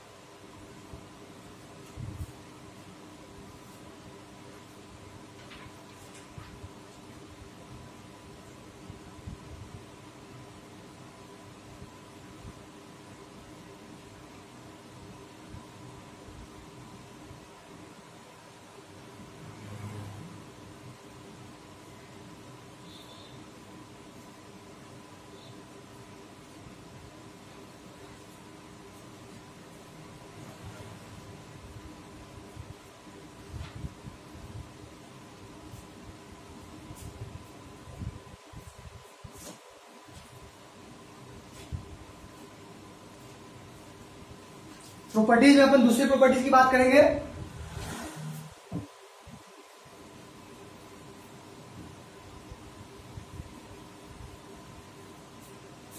एडिशन ऑफ वेक्टर जो है वो एसोसिएटिव लॉ को भी ओबे करता है। It obeys associative law. कौन, मतलब जो वेक्टर का एडिशन है वो एसोसिएटिव लॉ को भी, इसको हिंदी में क्या बोलते हैं भाई, साहचर्य नियम, योग का साहचर्य नियम, ये इसको भी फॉलो करता है। ठीक है, अब इसका क्या मतलब वो देखिए, अगर मान लीजिए कि कोई वेक्टर है ए प्लस बी, अगर आप किसी वेक्टर ए प्लस बी को सी के साथ जोड़े या फिर ए वेक्टर को B vector plus C vector के साथ जोड़े तो दोनों बराबर होगा। मैं क्या बोल रहा हूं कि ए प्लस बी वेक्टर को सी वेक्टर के साथ जोड़े या फिर ए वेक्टर को बी प्लस सी के साथ जोड़े तो दोनों क्या होगा, बराबर होगा। इसको भी अपन प्रूफ करते हैं। मान लीजिए मैं 3 वेक्टर यहां पर ले रहा हूं, मान लीजिए कि ये वेक्टर है ए, ठीक है, डायरेक्ट मैं डायग्राम बना रहा हूं। देखो भाई, ये रहा आपका ए वेक्टर, ये मान लीजिए कि हो गया आपका बी वेक्टर, तो छोटा छोटा बनाते हैं, ये ए वेक्टर है, ये बी वेक्टर, मान लेते हैं कि कोई ए वेक्टर है ये और ये बी वेक्टर है। ठीक, तो अगर ये ए वेक्टर और ये बी वेक्टर है तो ये वाली जो लाइन होगी बेटा, है ना, इसको थोड़ा दूसरे कलर से बनाओ। क्या दूसरा पेन है यहाँ पर? नहीं है, दूसरा पेन है, यस, ये रहा दूसरा पेन। तो देखिए ये जो ए प्लस बी है ना, ये क्या कहलाएगा, ए प्लस बी वेक्टर कहलाएगा। और इसकी डायरेक्शन क्या कहलाएगी, देखो इधर गए तो जाना इधर, लेकिन उसका अपोजिट डायरेक्शन लेना है। अपोजिट डायरेक्शन मतलब ये रहा आपका ए प्लस बी। ठीक है, अब आपको ए प्लस बी में क्या जोड़ना है, सी जोड़ना है। सपोज कर लेते हैं कि ये जो वेक्टर है ये मान लेते हैं सी वेक्टर है। सपोज कर लीजिए कि ये है जो, ये क्या है बेटा, सी वेक्टर है। ठीक है, तो अगर ये सी वेक्टर है तो ए प्लस बी में अगर आप सी जोड़ेंगे, ए प्लस बी में आप अगर सी जोड़ेंगे तो ये निकल के आएगा। देखिए ध्यान से, ए प्लस बी, देखो मतलब ए और बी को आप थोड़ी देर के लिए भूल जाओ, ए और बी मिलकर ए प्लस बी बन गया। तो ए प्लस बी दो वेक्टर नहीं, एक ही वेक्टर है। ए प्लस बी जो है बेटा एक ही वेक्टर है, जिसका मैग्नीट्यूड ये है और उसकी डायरेक्शन ये है। तो एक वेक्टर ये और उसमें सी वेक्टर जोड़ रहे हैं, तो इसको से दोनों को जोड़ देंगे। तो यहां पर ट्राइंगल अगर मैं बनाऊंगा, ये ट्राइंगल बनाऊंगा जिसमें डायरेक्शन इधर गए इधर आना चाहिए था, उसका अपोजिट डायरेक्शन में नहीं। तो ये क्या बताएगा बेटा, ए प्लस बी में आपने सी जोड़ दिया, है ना। ये वेक्टर क्या बता रहा है, एलएचएस को बता रहा है। ये वाला जो वेक्टर है किसको बता रहा है बेटा, एलएचएस को बता रहा है। अब हम आरएचएस की बात करते हैं। अब इसमें थोड़ा सा मतलब ज्यादा खराब ना दिखे, इसीलिए अपन अलग से एक डायग्राम बनाते हैं। सबसे पहले मैंने ए वेक्टर बना दिया, सबसे पहले क्या बना दिया, ए वेक्टर बना दिया। तो ये देखिए ए वेक्टर मैंने यहां से उठा के यहां रख दिया आरएचएस को प्रूफ करने के लिए। फिर हमने बी प्लस सी बनाया। तो भाई बी प्लस सी कैसे बनेगा, देखिए पहले मैंने क्या बनाया, ये रहा आपका बी, ये रहा आपका बी, ये बी मैंने यहां बना दिया, ये रहा आपका सी, है ना। तो ए का काम बाद में आएगा, पहले हम ए की बात नहीं करेंगे। ये तो ए है, लेकिन ए का काम अभी अपन नहीं कर रहे हैं। अभी हम किसकी बात कर रहे हैं? पहले मैंने बी बनाया, फिर मैंने सी बनाया। अगर ये बी है और ये सी है तो बी और सी से बी प्लस सी कैसे बनाएंगे? इन दोनों को मिला दो, ऐसे गए, ऐसे गए, ऐसे जाना था, ये रहा। ये आपको किसको बताएगा? ये बी प्लस सी को बताएगा बेटा। ये किसको बताएगा? बी प्लस सी को बताएगा। अब आप देखिए बी प्लस सी में क्या जोड़ना है? ए जोड़ना है, मतलब ए के अंदर हमें बी प्लस सी जोड़ना है। बी प्लस सी क्या है? एक ही वेक्टर है, और वो कौन सा वेक्टर है? ये वाला वेक्टर। तो मुझे ए में बी प्लस सी जोड़ना है। ये रहा आपका ए वेक्टर और ये रहा आपका बी प्लस सी वेक्टर। तो ए के हेड को बी प्लस सी के टेल के साथ जब हमने इसको और इसको जोड़ा, ये तीसरी लाइन हो जाएगी, ये तीसरी लाइन हो जाएगी। या दूसरे कलर से बनाता हूं, है ना। और इसकी जो डायरेक्शन होगी, देखो इधर गए, इधर गए, इधर आना था, अपोजिट डायरेक्शन में। ये क्या बताएगा हमें? ए प्लस बी प्लस सी। अब आप ध्यान से देखिए कि ये जो एलएचएस था, ये वेक्टर को बताना है। इसकी लेंथ और इसकी लेंथ आपको बराबर दिख रही है, इसकी डायरेक्शन और इसकी डायरेक्शन आपको बराबर दिख रही है। इस तरीके से ये क्या हो गया? प्रूफ। तो इसका मतलब ये हुआ कि यह एसोसिएटिव लॉ को भी फॉलो करता है। जल्दी से इसको नोट कर लेंगे। एसोसिएटिव लॉ को भी फॉलो करता है, मतलब ये साचाटी नियम को भी फॉलो करता है। यह properties of addition of vectors अपन पढ़ रहे थे। ये दो नियमों का पालन करता है, एक एसोसिएटिव और एक क्रम विनिमय, मतलब कम्यूटेटिव लॉ। जल्दी इसको नोट कर लेंगे।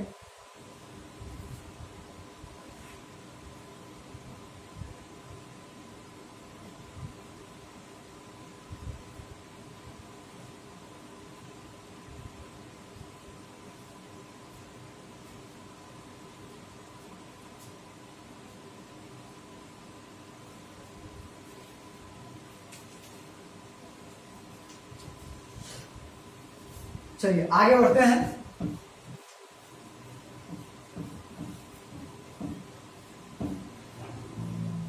अभी तक मैंने आपको क्या क्या पढ़ा दिया है, तो देखिए एक बार मैं फिर से रिवाइज करवा दूं आप लोगों को। सबसे पहले मैंने आपको बताया फिजिकल क्वांटिटी, वो सारी क्वांटिटी जिसका हम मेजरमेंट कर सकते हैं उसको अपन फिजिकल क्वांटिटी बोलते हैं। दो प्रकार की होती है, स्केलर क्वांटिटी और वेक्टर क्वांटिटी। स्केलर मतलब जिसमें सिर्फ मैग्नीट्यूड की बात करते हैं, वेक्टर में डायरेक्शन और मैग्नीट्यूड दोनों की बात करते हैं। ठीक, किसी भी वेक्टर को हम लाइन मतलब उसकी लेंथ होगी और उसकी डायरेक्शन होगी, इसे डिनोट करते हैं। किसी पॉइंट की पोजीशन बताने के लिए, जैसे अपन कोऑर्डिनेट ज्योमेट्री में उसको पॉइंट के सारे देखते थे, X comma Y comma Z के सारे देखते थे, तो उसी पॉइंट को जब अपन ओरिजिन से मिला देंगे तो जो वेक्टर हमें प्राप्त होता है उसी को अपन क्या बोलेंगे? यहाँ पर पोजीशन वेक्टर बोलेंगे। दो पॉइंट का पोजीशन वेक्टर कैसे आता है वो आप समझ गए। ठीक है, अब अपन और आगे बढ़ते हैं। तो ये था आपका एडिशन। इसी प्रकार से आपको बता दूं, मैं थोड़ा शॉर्ट में बता दूं, वैसे आपको सब डिटेल में बताएंगे, थोड़ा सा मैं शॉर्ट में बता दूं क्योंकि मैंने सब कुछ का रिविजन करवा दिया। एक और ठीक है रिविजन में करवा दूं आपको कि जब अपन मल्टीप्लीकेशन की बात करते हैं, दो वेक्टर की मल्टीप्लीकेशन की बात करते हैं, वैसे सब आपको डिटेल में बताएंगे, मैं ज्यादा आपको डिटेल में नहीं बताऊंगा। ये मल्टीप्लीकेशन ऑफ टू वेक्टर्स, दो वेक्टर को जो मल्टीप्लाई किया जाता है वो दो प्रकार से किया जाता है। दो वेक्टर का मल्टीप्लिकेशन दो प्रकार से किया जाता है। एक को बोलते हैं अपन डॉट प्रोडक्ट, एक को बोलते हैं अपन डॉट प्रोडक्ट और दूसरे को बोलते हैं अपन क्रॉस प्रोडक्ट। ठीक है, डॉट प्रोडक्ट को अपन स्केलर प्रोडक्ट भी बोलते हैं। हिंदी वालों को मैं बता दूं, डॉट प्रोडक्ट को अपन डॉट गुणनफल या फिर अदिश गुणनफल बोलते हैं। क्रॉस प्रोडक्ट को अपन वेक्टर प्रोडक्ट या सदिश गुणनफल बोलते हैं। ठीक है बेटा, अब स्केलर प्रोडक्ट और वेक्टर प्रोडक्ट है ना, याद रखेंगे जब दो वेक्टर को मल्टीप्लाई किया जाता है तो वो स्केलर भी आ सकता है और वेक्टर भी आ सकता है। इसका एक एग्जांपल मैं आपको बता रहा हूं, देखो ध्यान से। जब हम इसके एग्जांपल की बात करेंगे, है ना, तो डॉट प्रोडक्ट अपन पहले पढ़ते हैं। तो अगर सपोज करिए कि हम डॉट प्रोडक्ट की बात कर रहे हैं या स्केलर प्रोडक्ट की बात कर रहे हैं, मैं बार बार बोल रहा हूं अपन इसको सिर्फ इंट्रोडक्शन के लिए पढ़ रहे हैं, ये बहुत डिटेल में है मैथ्स के अंदर। ये मान लीजिए कि ए वेक्टर है और ये बी वेक्टर है और दोनों के बीच का एंगल कितना है बेटा? थीटा है। दोनों के बीच का एंगल कितना है? थीटा है। तो अगर मान लीजिए कि इनका मुझे स्केलर प्रोडक्ट करना है या डॉट प्रोडक्ट करना है, इसको अपन लिखेंगे A dot B equals to magnitude of A magnitude of B और साथ में क्या लिखेंगे? Cos theta. ठीक है बेटा, ए डॉट बी बराबर क्या होता है? Magnitude of A magnitude of B और साथ में क्या लिखेंगे? Cos theta. ठीक, अब जब आप इसको सॉल्व करेंगे तो ये जो आंसर आता है ना वो स्केलर आता है। इसीलिए हम बोलते हैं कि जो दो वेक्टर को मल्टीप्लाई करने से यदि स्केलर आंसर आता है तो वो किस प्रकार का प्रोडक्ट आता है? स्केलर प्रोडक्ट कहलाता है। ठीक है, तो ए डॉट बी बराबर क्या हो जाएगा? Magnitude of A magnitude of B cos theta. ठीक है, अब आप देखिए कभी कभी क्वेश्चन क्या होता है, जैसे सपोज करो कि कोई ए वेक्टर दिया हुआ है, ए वेक्टर बराबर मान लीजिए दिया हुआ है x I cap x1 I cap plus y1 J cap और प्लस z1 के कैप। ठीक है, इसी तरीके से बी वेक्टर बराबर दिया हुआ है x2 i cap plus y2 j cap और प्लस z2 k कैप, है ना। a डॉट भी दिया हुआ है, तो a डॉट भी दिया हुआ है, तो हम अगर मान लीजिए और दोनों के बीच का एंगल निकालना हो तो आप क्या करेंगे, एंगल निकालने के लिए आप क्या करेंगे, देखो आप क्या करो, यहां से cos थीटा का फॉर्मूला निकालो। cos थीटा का फॉर्मूला कैसे निकलेगा, cos थीटा का फॉर्मूला कैसे निकलेगा, देखो a डॉट b और divided by magnitude of a और मैग्नीट्यूड ऑफ b। यहां से आप मान लो cos थीटा की वैल्यू ये सब सॉल्व कर लेंगे आप, तो सपोज करो cos थीटा की वैल्यू 1/2 आ गई, तो cos थीटा की वैल्यू 1/2 आ गई, तो आपको पता है cos थीटा 1/2 कब होता है, 60 डिग्री में होता है, तो यहाँ से थीटा का आंसर क्या आ जाएगा, 60 डिग्री आ जाएगा। तो ये कैसे क्वेश्चन दिया जाएगा वो देखें। जैसे मान लीजिए कोई वेक्टर ए दिया हुआ है 2i cap plus 3i cap plus 4j cap और x2 मतलब ये दिया हुआ है 3i cap minus 2j cap और प्लस 4k कैप, तो इन दोनों को अपन डॉट प्रोडक्ट कर देंगे और डॉट प्रोडक्ट करके ऊपर लिख देंगे और डिवाइडेड बाय ए का मैग्नीट्यूड। तो आपको पता है कि मैग्नीट्यूड कैसे निकालते हैं, under the root of x1 square plus x2 square plus z1 square, और इस तरीके से इसका भी निकाल लेंगे x2 square plus y2 square plus z2 square under, तो वो दोनों निकाल लेंगे, इस तरीके से cos थीटा आ जाएगा। ठीक है, तो थोड़ा सा मैं एक एग्जांपल बता रहा हूं, आप देखिए ध्यान से।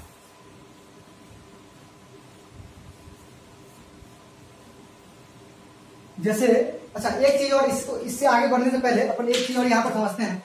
आप याद रखेंगे कि i डॉट आई ये 1 होता है, j डॉट जे ये भी 1 होता है और k डॉट के ये भी 1 होता है।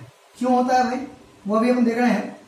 इसी तरीके से अगर आई वेक्टर डॉट जे वेक्टर आ जाए तो ये 0 होता है, जे वेक्टर डॉट के वेक्टर आ जाए ये भी 0 होता है, और इसी तरीके से आई वेक्टर डॉट के वेक्टर आ जाए तो ये भी क्या होता है, 0 होता है। अब क्यों होता है वो देखिए, आपको मैंने अभी भी बताया कि अगर दो वेक्टर का अगर आप डॉट प्रोडक्ट कर लेंगे तो ए डॉट बी बराबर क्या होता है, ए का मैग्नीट्यूड बी का मैग्नीट्यूड और साथ में कॉस थीटा। आपको मैंने पहले बताया हुआ कि आई कैप का मतलब क्या होता है, एक्स एक्सिस की तरफ डायरेक्शन, और फिर से आई कैप मतलब आई कैप का आई कैप मतलब दोनों डायरेक्शन क्या है, एक्स एक्सिस की तरफ है, तो दोनों डायरेक्शन अगर एक्स एक्सिस की तरफ होगा तो दोनों के बीच एंगल क्या हो जाएगा, 0 डिग्री हो जाएगा, क्योंकि पहला भी एक्स एक्सिस है दूसरा भी एक्स एक्सिस। तो सपोज करो कि मुझे आई डॉट आई निकालना है, तो आई डॉट आई निकालना है तो हम क्या करेंगे, आई कैप का मैग्नीट्यूड फिर आई कैप का मैग्नीट्यूड और कॉस थीटा के मतलब क्या हो जाएगा, 0 डिग्री। 0 डिग्री क्यों होगा, क्योंकि एक्स एक्सिस और एक्स एक्सिस के बीच में एंगल कितना होता है, 0 डिग्री होता है। तो आप यहाँ से आई कैप का मैग्नीट्यूड क्या ले लेंगे, 1, फिर इसे क्या ले लेंगे 1, और यहाँ पर कॉस 0 क्या हो जाएगा 1, तो आई डॉट आई क्या हो जाएगा 1 हो जाएगा। मतलब सिमिलरली, बाकी क्या लिख देंगे सिमिलरली। सिमिलरली का मतलब क्या होगा कि जे डॉट जे भी 1 होगा, क्यों, क्योंकि जे और जे मतलब वाई एक्सिस और वाई एक्सिस के बीच में एंगल क्या हो जाएगा, 0 डिग्री हो जाएगा। इसी तरीके से के डॉट के मतलब जेड एक्सिस और जेड एक्सिस के बीच का एंगल फिर से 0 डिग्री हो जाएगा। तो सिमिलरली क्या लिख सकते हैं, J dot J equal to 1 और के डॉट के इक्वल टू क्या हो जाएगा बेटा 1। ठीक है, इसी तरीके से आप देख सकते हैं यहाँ पर कि अगर आई डॉट जे की बात करें या जे डॉट के की बात करें, तो अगर मुझे आई डॉट जे निकालना है, आई डॉट जे निकालना है तो क्या लिखेंगे, आई कैप का मैग्नीट्यूड जे कैप का मैग्नीट्यूड और साथ में cos 90 डिग्री। आप सबको पता होगा कि एक्स एक्सिस और वाई एक्सिस के बीच का एंगल कितना होता है, 90 डिग्री होता है। तो cos 90 की वैल्यू कितनी होती है, 0 होती है। तो cos 90 की वैल्यू 0 होती है, तो 1 इंटू 1 इंटू क्या हो जाएगा 0, तो ये क्या आ जाएगा ओवरऑल 0। तो याद रखेंगे कि कोई भी अगर आप एक्स एक्सिस और वाई एक्सिस के बीच निकालेंगे तो भी एंगल 90 डिग्री होगा, वाई एक्सिस और जेड एक्सिस के बीच का भी एंगल 90 डिग्री होगा, और एक्स एक्सिस और जेड एक्सिस के बीच का भी एंगल कितना होगा 90 डिग्री होगा। और आपको पता है कि तीनों के केस में cos 90 और cos 90 की वैल्यू कितनी होती है, 0 होती है। इसीलिए आई डॉट जे भी 0 होता है, जे डॉट के भी 0 होता है और आई डॉट के भी 0 होता है। तो फिर से यहाँ पर लिख देंगे similarly I dot J equal to 0, J dot K ये तो लिखा दिया आपको मैंने, जे डॉट के बराबर 0, जे डॉट के बराबर 0 और के डॉट आई बराबर भी क्या आ जाएगा बेटा 0 हो जाएगा। समझ गए होंगे आप ये, है ना। चलिए ये तो बात हो गई सिंपल सी, ये जल्दी से आप नोट कर लीजिए फिर आगे बता रहा हूं।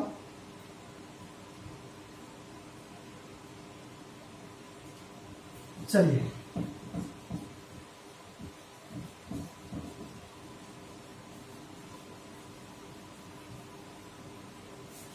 अच्छा, ये टॉपिक तो मैंने आपको पहले बता दिया है कि मान लीजिए कि कोई वेक्टर दिया हुआ है, कोई वेक्टर दिया हुआ है ए बराबर X I cap plus Y J cap और प्लस जेड के कैप। तो इसका मैग्नीट्यूड कैसे निकालेंगे, इसका मैग्नीट्यूड कैसे निकालेंगे, under the root of X square plus Y square plus Z square, है ना। इसका अगर मैग्नीट्यूड निकालने के लिए बोलेगा, मॉडुलस निकालने के लिए बोलेगा, परिमाण निकालने के लिए बोलेगा, तो कैसे निकालेंगे, आई कैप के आगे जो लिखा हुआ है उसका स्क्वायर प्लस जे कैप के आगे जो लिखा हुआ है उसका स्क्वायर प्लस के कैप के जो आगे लिखा हुआ उसका स्क्वायर, ठीक, अंडर रूट के अंदर। अगर आपको इसका यूनिट वेक्टर निकालना हो अलोंग ए वेक्टर, तो मैंने आपको पहले फॉर्मूला बता दिया है कि ए कैप बराबर क्या होता है, ए वेक्टर और अपॉन उसका मैग्नीट्यूड। तो अपन इसको क्या लिखेंगे, ए वेक्टर के बदले में क्या लिखेंगे, X I cap plus Y J cap और प्लस जेड के कैप और अपॉन उसका मैग्नीट्यूड कितना है, ये under the root of X square plus Y square plus Z square. ठीक, इसका एक एग्जाम्पल हो जाए, इसका एक एग्जाम्पल हो जाए तो देखो इसका एग्जाम्पल कैसे लिखेंगे। सपोज कर लीजिए एक एग्जाम्पल की बात करते हैं। सपोज कर लीजिए एक वेक्टर है 2i cap plus J cap plus 3k cap. ठीक, आपको पहले इसका मैग्नीट्यूड निकालना है। मैग्नीट्यूड कैसे निकालेंगे, अंडर द रूट ऑफ 2 का स्क्वायर प्लस 1 का स्क्वायर प्लस 3 का स्क्वायर। तो 2 का स्क्वायर कितना होता है, 4 प्लस 1 प्लस 9, तो 9 प्लस 1 10 प्लस ये कितना हो जाएगा, under the root of 14 unit. ठीक, इसी तरीके से अगर आपको कैप निकालना हो, मतलब यूनिट वेक्टर निकालना हो, तो यूनिट वेक्टर कैसे निकालेंगे, ए कैप से निकालेंगे। इसको लिख देंगे ए वेक्टर और अपॉन उसका मैग्नीट्यूड। तो ए वेक्टर अपॉन उसका मैग्नीट्यूड निकालेंगे तो कैसे निकालेंगे, ए वेक्टर के बदले में क्या लिख देंगे, 2i cap plus J cap और प्लस 3k कैप और divided by under the root of 14। इसको अलग अलग लिख देंगे, 2 upon under the root of 14i cap plus 1 upon under the root of 14 J cap और plus 3 upon under the root of 14k cap. जल्दी से इसको नोट कर लीजिए और फिर अपन आगे बढ़ते हैं। जल्दी जल्दी जल्दी जल्दी करो भाई, क्योंकि बहुत डिटेल में आप मैथ्स में से पढ़ेंगे। थोड़ा थोड़ा सा आपको एग्जाम्पल बता दूं सबके, इससे आगे आपको परेशानी ना हो, सर को छोटी छोटी बातें ना पढ़ानी पड़े, क्योंकि ये सब रिपीट चल रहा है। चलिए आगे बढ़ते हैं।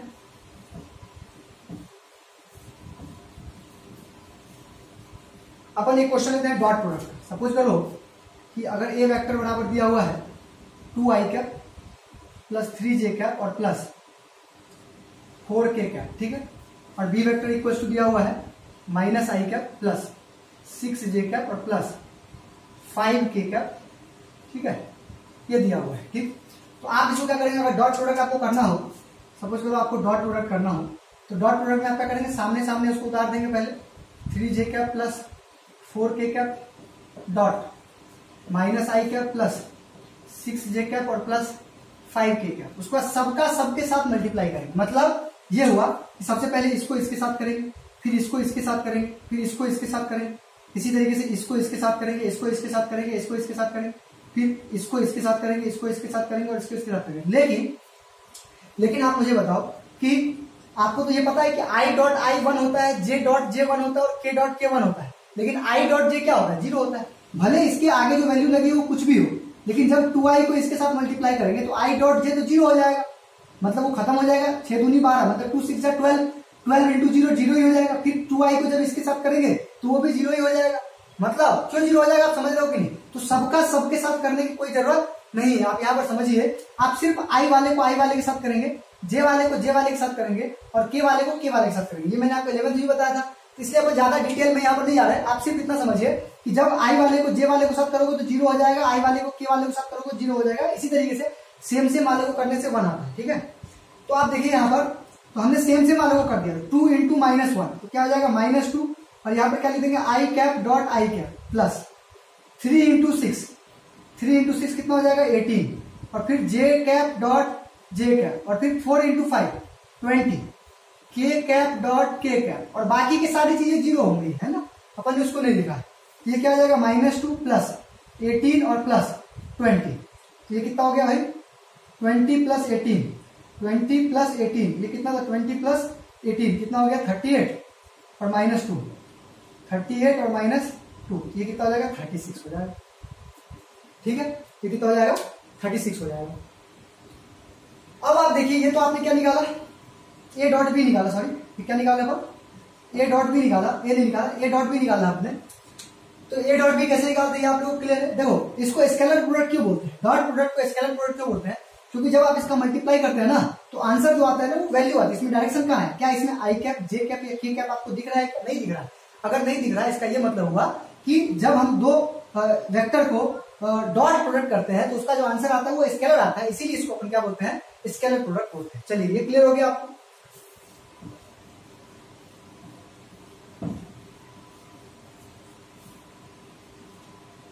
चलिए अब एक क्वेश्चन करते हैं अपन, थीटा की वैल्यू है ना, फाइंड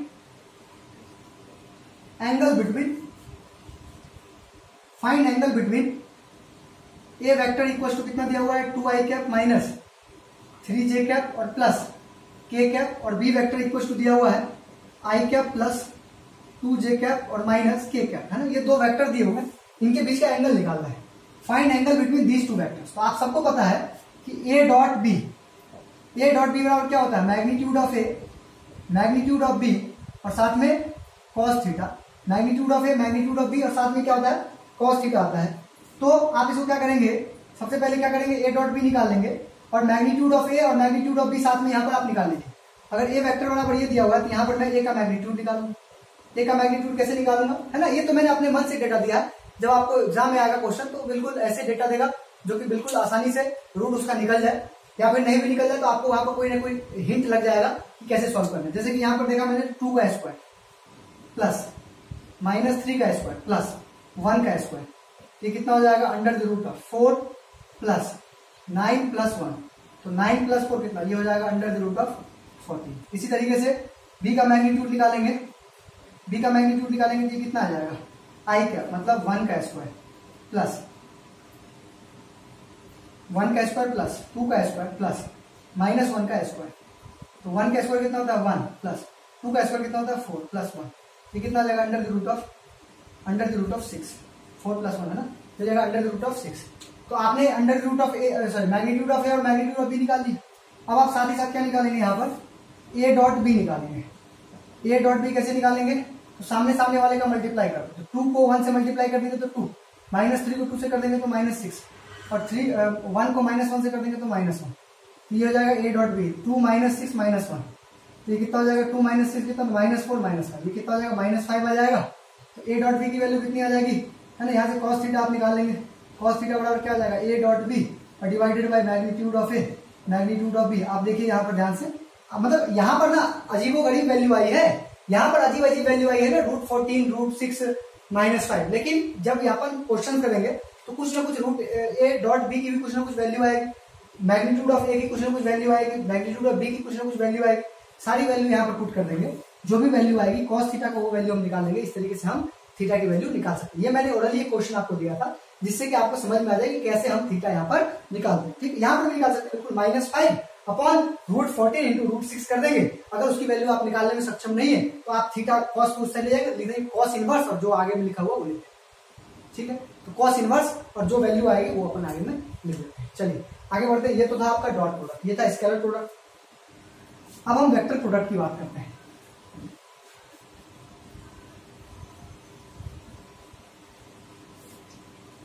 अब हम बात करते हैं वेक्टर प्रोडक्ट की। देखो आपको मैंने पहले बोला क्रॉस प्रोडक्ट या वेक्टर प्रोडक्ट में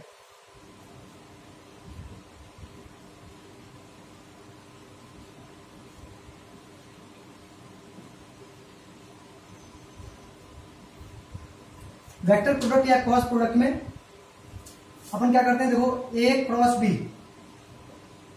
बी बराबर क्या होता है, ए क्रॉस बी बराबर होता है ए का मैग्नीट्यूड बी का मैग्नीट्यूड साइन थीटा। अगर सिर्फ यहां तक लिखूंगा तो ये तो सिर्फ और सिर्फ मैग्नीट्यूड देगा, मतलब कुछ ना कुछ स्केलर वैल्यू देगा।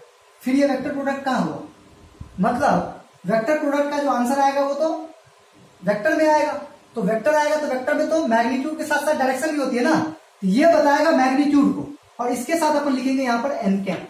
एन कैप जो होता है यहाँ पर नॉर्मल वेक्टर को डिनोट करता है। नॉर्मल वेक्टर मतलब एन कैप का मतलब ये डायरेक्शन को बता रहा है, किसकी डायरेक्शन को, ए क्रॉस बी की डायरेक्शन। मान लीजिए ये कोई वेक्टर है ए और ये कोई वेक्टर है बी, दोनों के बीच का एंगल है थीटा, तो ए क्रॉस बी इसकी डायरेक्शन क्या होगी, ए क्रॉस बी की। याद एक बात और रखेंगे कि जब भी अपन दो वेक्टर को क्रॉस प्रोडक्ट करते हैं तो उसकी जो डायरेक्शन होती है ना, किसकी डायरेक्शन, उनके क्रॉस प्रोडक्ट की जो डायरेक्शन होती है ना, वो दोनों वेक्टर के परपेंडिकुलर होती है। मतलब ए वेक्टर का भी परपेंडिकुलर होगा और बी वेक्टर का भी परपेंडिकुलर। तो किस डायरेक्शन में होगा, या तो ये बाहर की ओर होगा या फिर अंदर की ओर होगा। अंदर की ओर मतलब समझ रहे हो, अगर सपोज कर लीजिए कि ये ए वेक्टर है और ये बी वेक्टर है, तो ए क्रॉस बी जब करेंगे तो उसकी डायरेक्शन या तो ऐसे बाहर की ओर होगा या फिर ऐसे इधर की ओर होगा।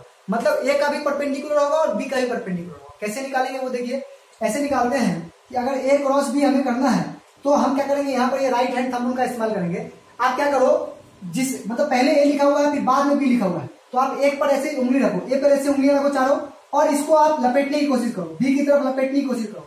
जब आप इसको लपेट रहे हो तो आपका जो उंगली है वो बाहर की ओर इशारा कर रहा है, मतलब आउटवर्ड की ओर इशारा कर रहा है। तो ए क्रॉस बी की जो डायरेक्शन होगी वो आउटवर्ड, आप समझ गए। अगर आप बी क्रॉस ए करोगे तो आपकी उंगलियां बी की ओर होगी, आप ए की तरफ इसको करोगे तो आपकी उंगलियां अंदर की ओर जा रही है, मतलब बी क्रॉस ए की जो डायरेक्शन होगी अपोजिट होगी। तो आपसे अगर कोई पूछेगा कि क्या ए क्रॉस बी जो है वो बी क्रॉस ए के बराबर होता है, तो आप बोलेंगे नहीं होता है, माइनस के मतलब उसकी डायरेक्शन अपोजिट होती है, उसकी डायरेक्शन जो होगी वो क्या होगी, अपोजिट होगी। ए क्रॉस बी और ए क्रॉस बी और बी क्रॉस ए की डायरेक्शन जो होती है वो क्या होती है, अपोजिट होती है। माइनस यहाँ पर डायरेक्शन को बता रहा है। आपने ये नियम समझा ना, ये लॉ समझा ना आपने, इस हेड रूल से मतलब आपको मैंने ये बताया कि अगर ये ए क्रॉस बी निकालेंगे तो उसकी डायरेक्शन बाहर की ओर आ रही है और बी क्रॉस ए निकालेंगे तो उसकी डायरेक्शन अंदर की ओर आ रही है, ठीक है ना। तो हमेशा के लिए ये मत याद करना कि ए क्रॉस बी हमेशा बाहर होगा। अगर सपोज कर लो कि मैं इस वेक्टर को ए और इस वेक्टर को बी बोलूंगा तो फिर ए क्रॉस बी की डायरेक्शन अंदर की ओर होगी और बी क्रॉस ए की डायरेक्शन बाहर की ओर होगी, है ना। तो ये आप समझ आइए।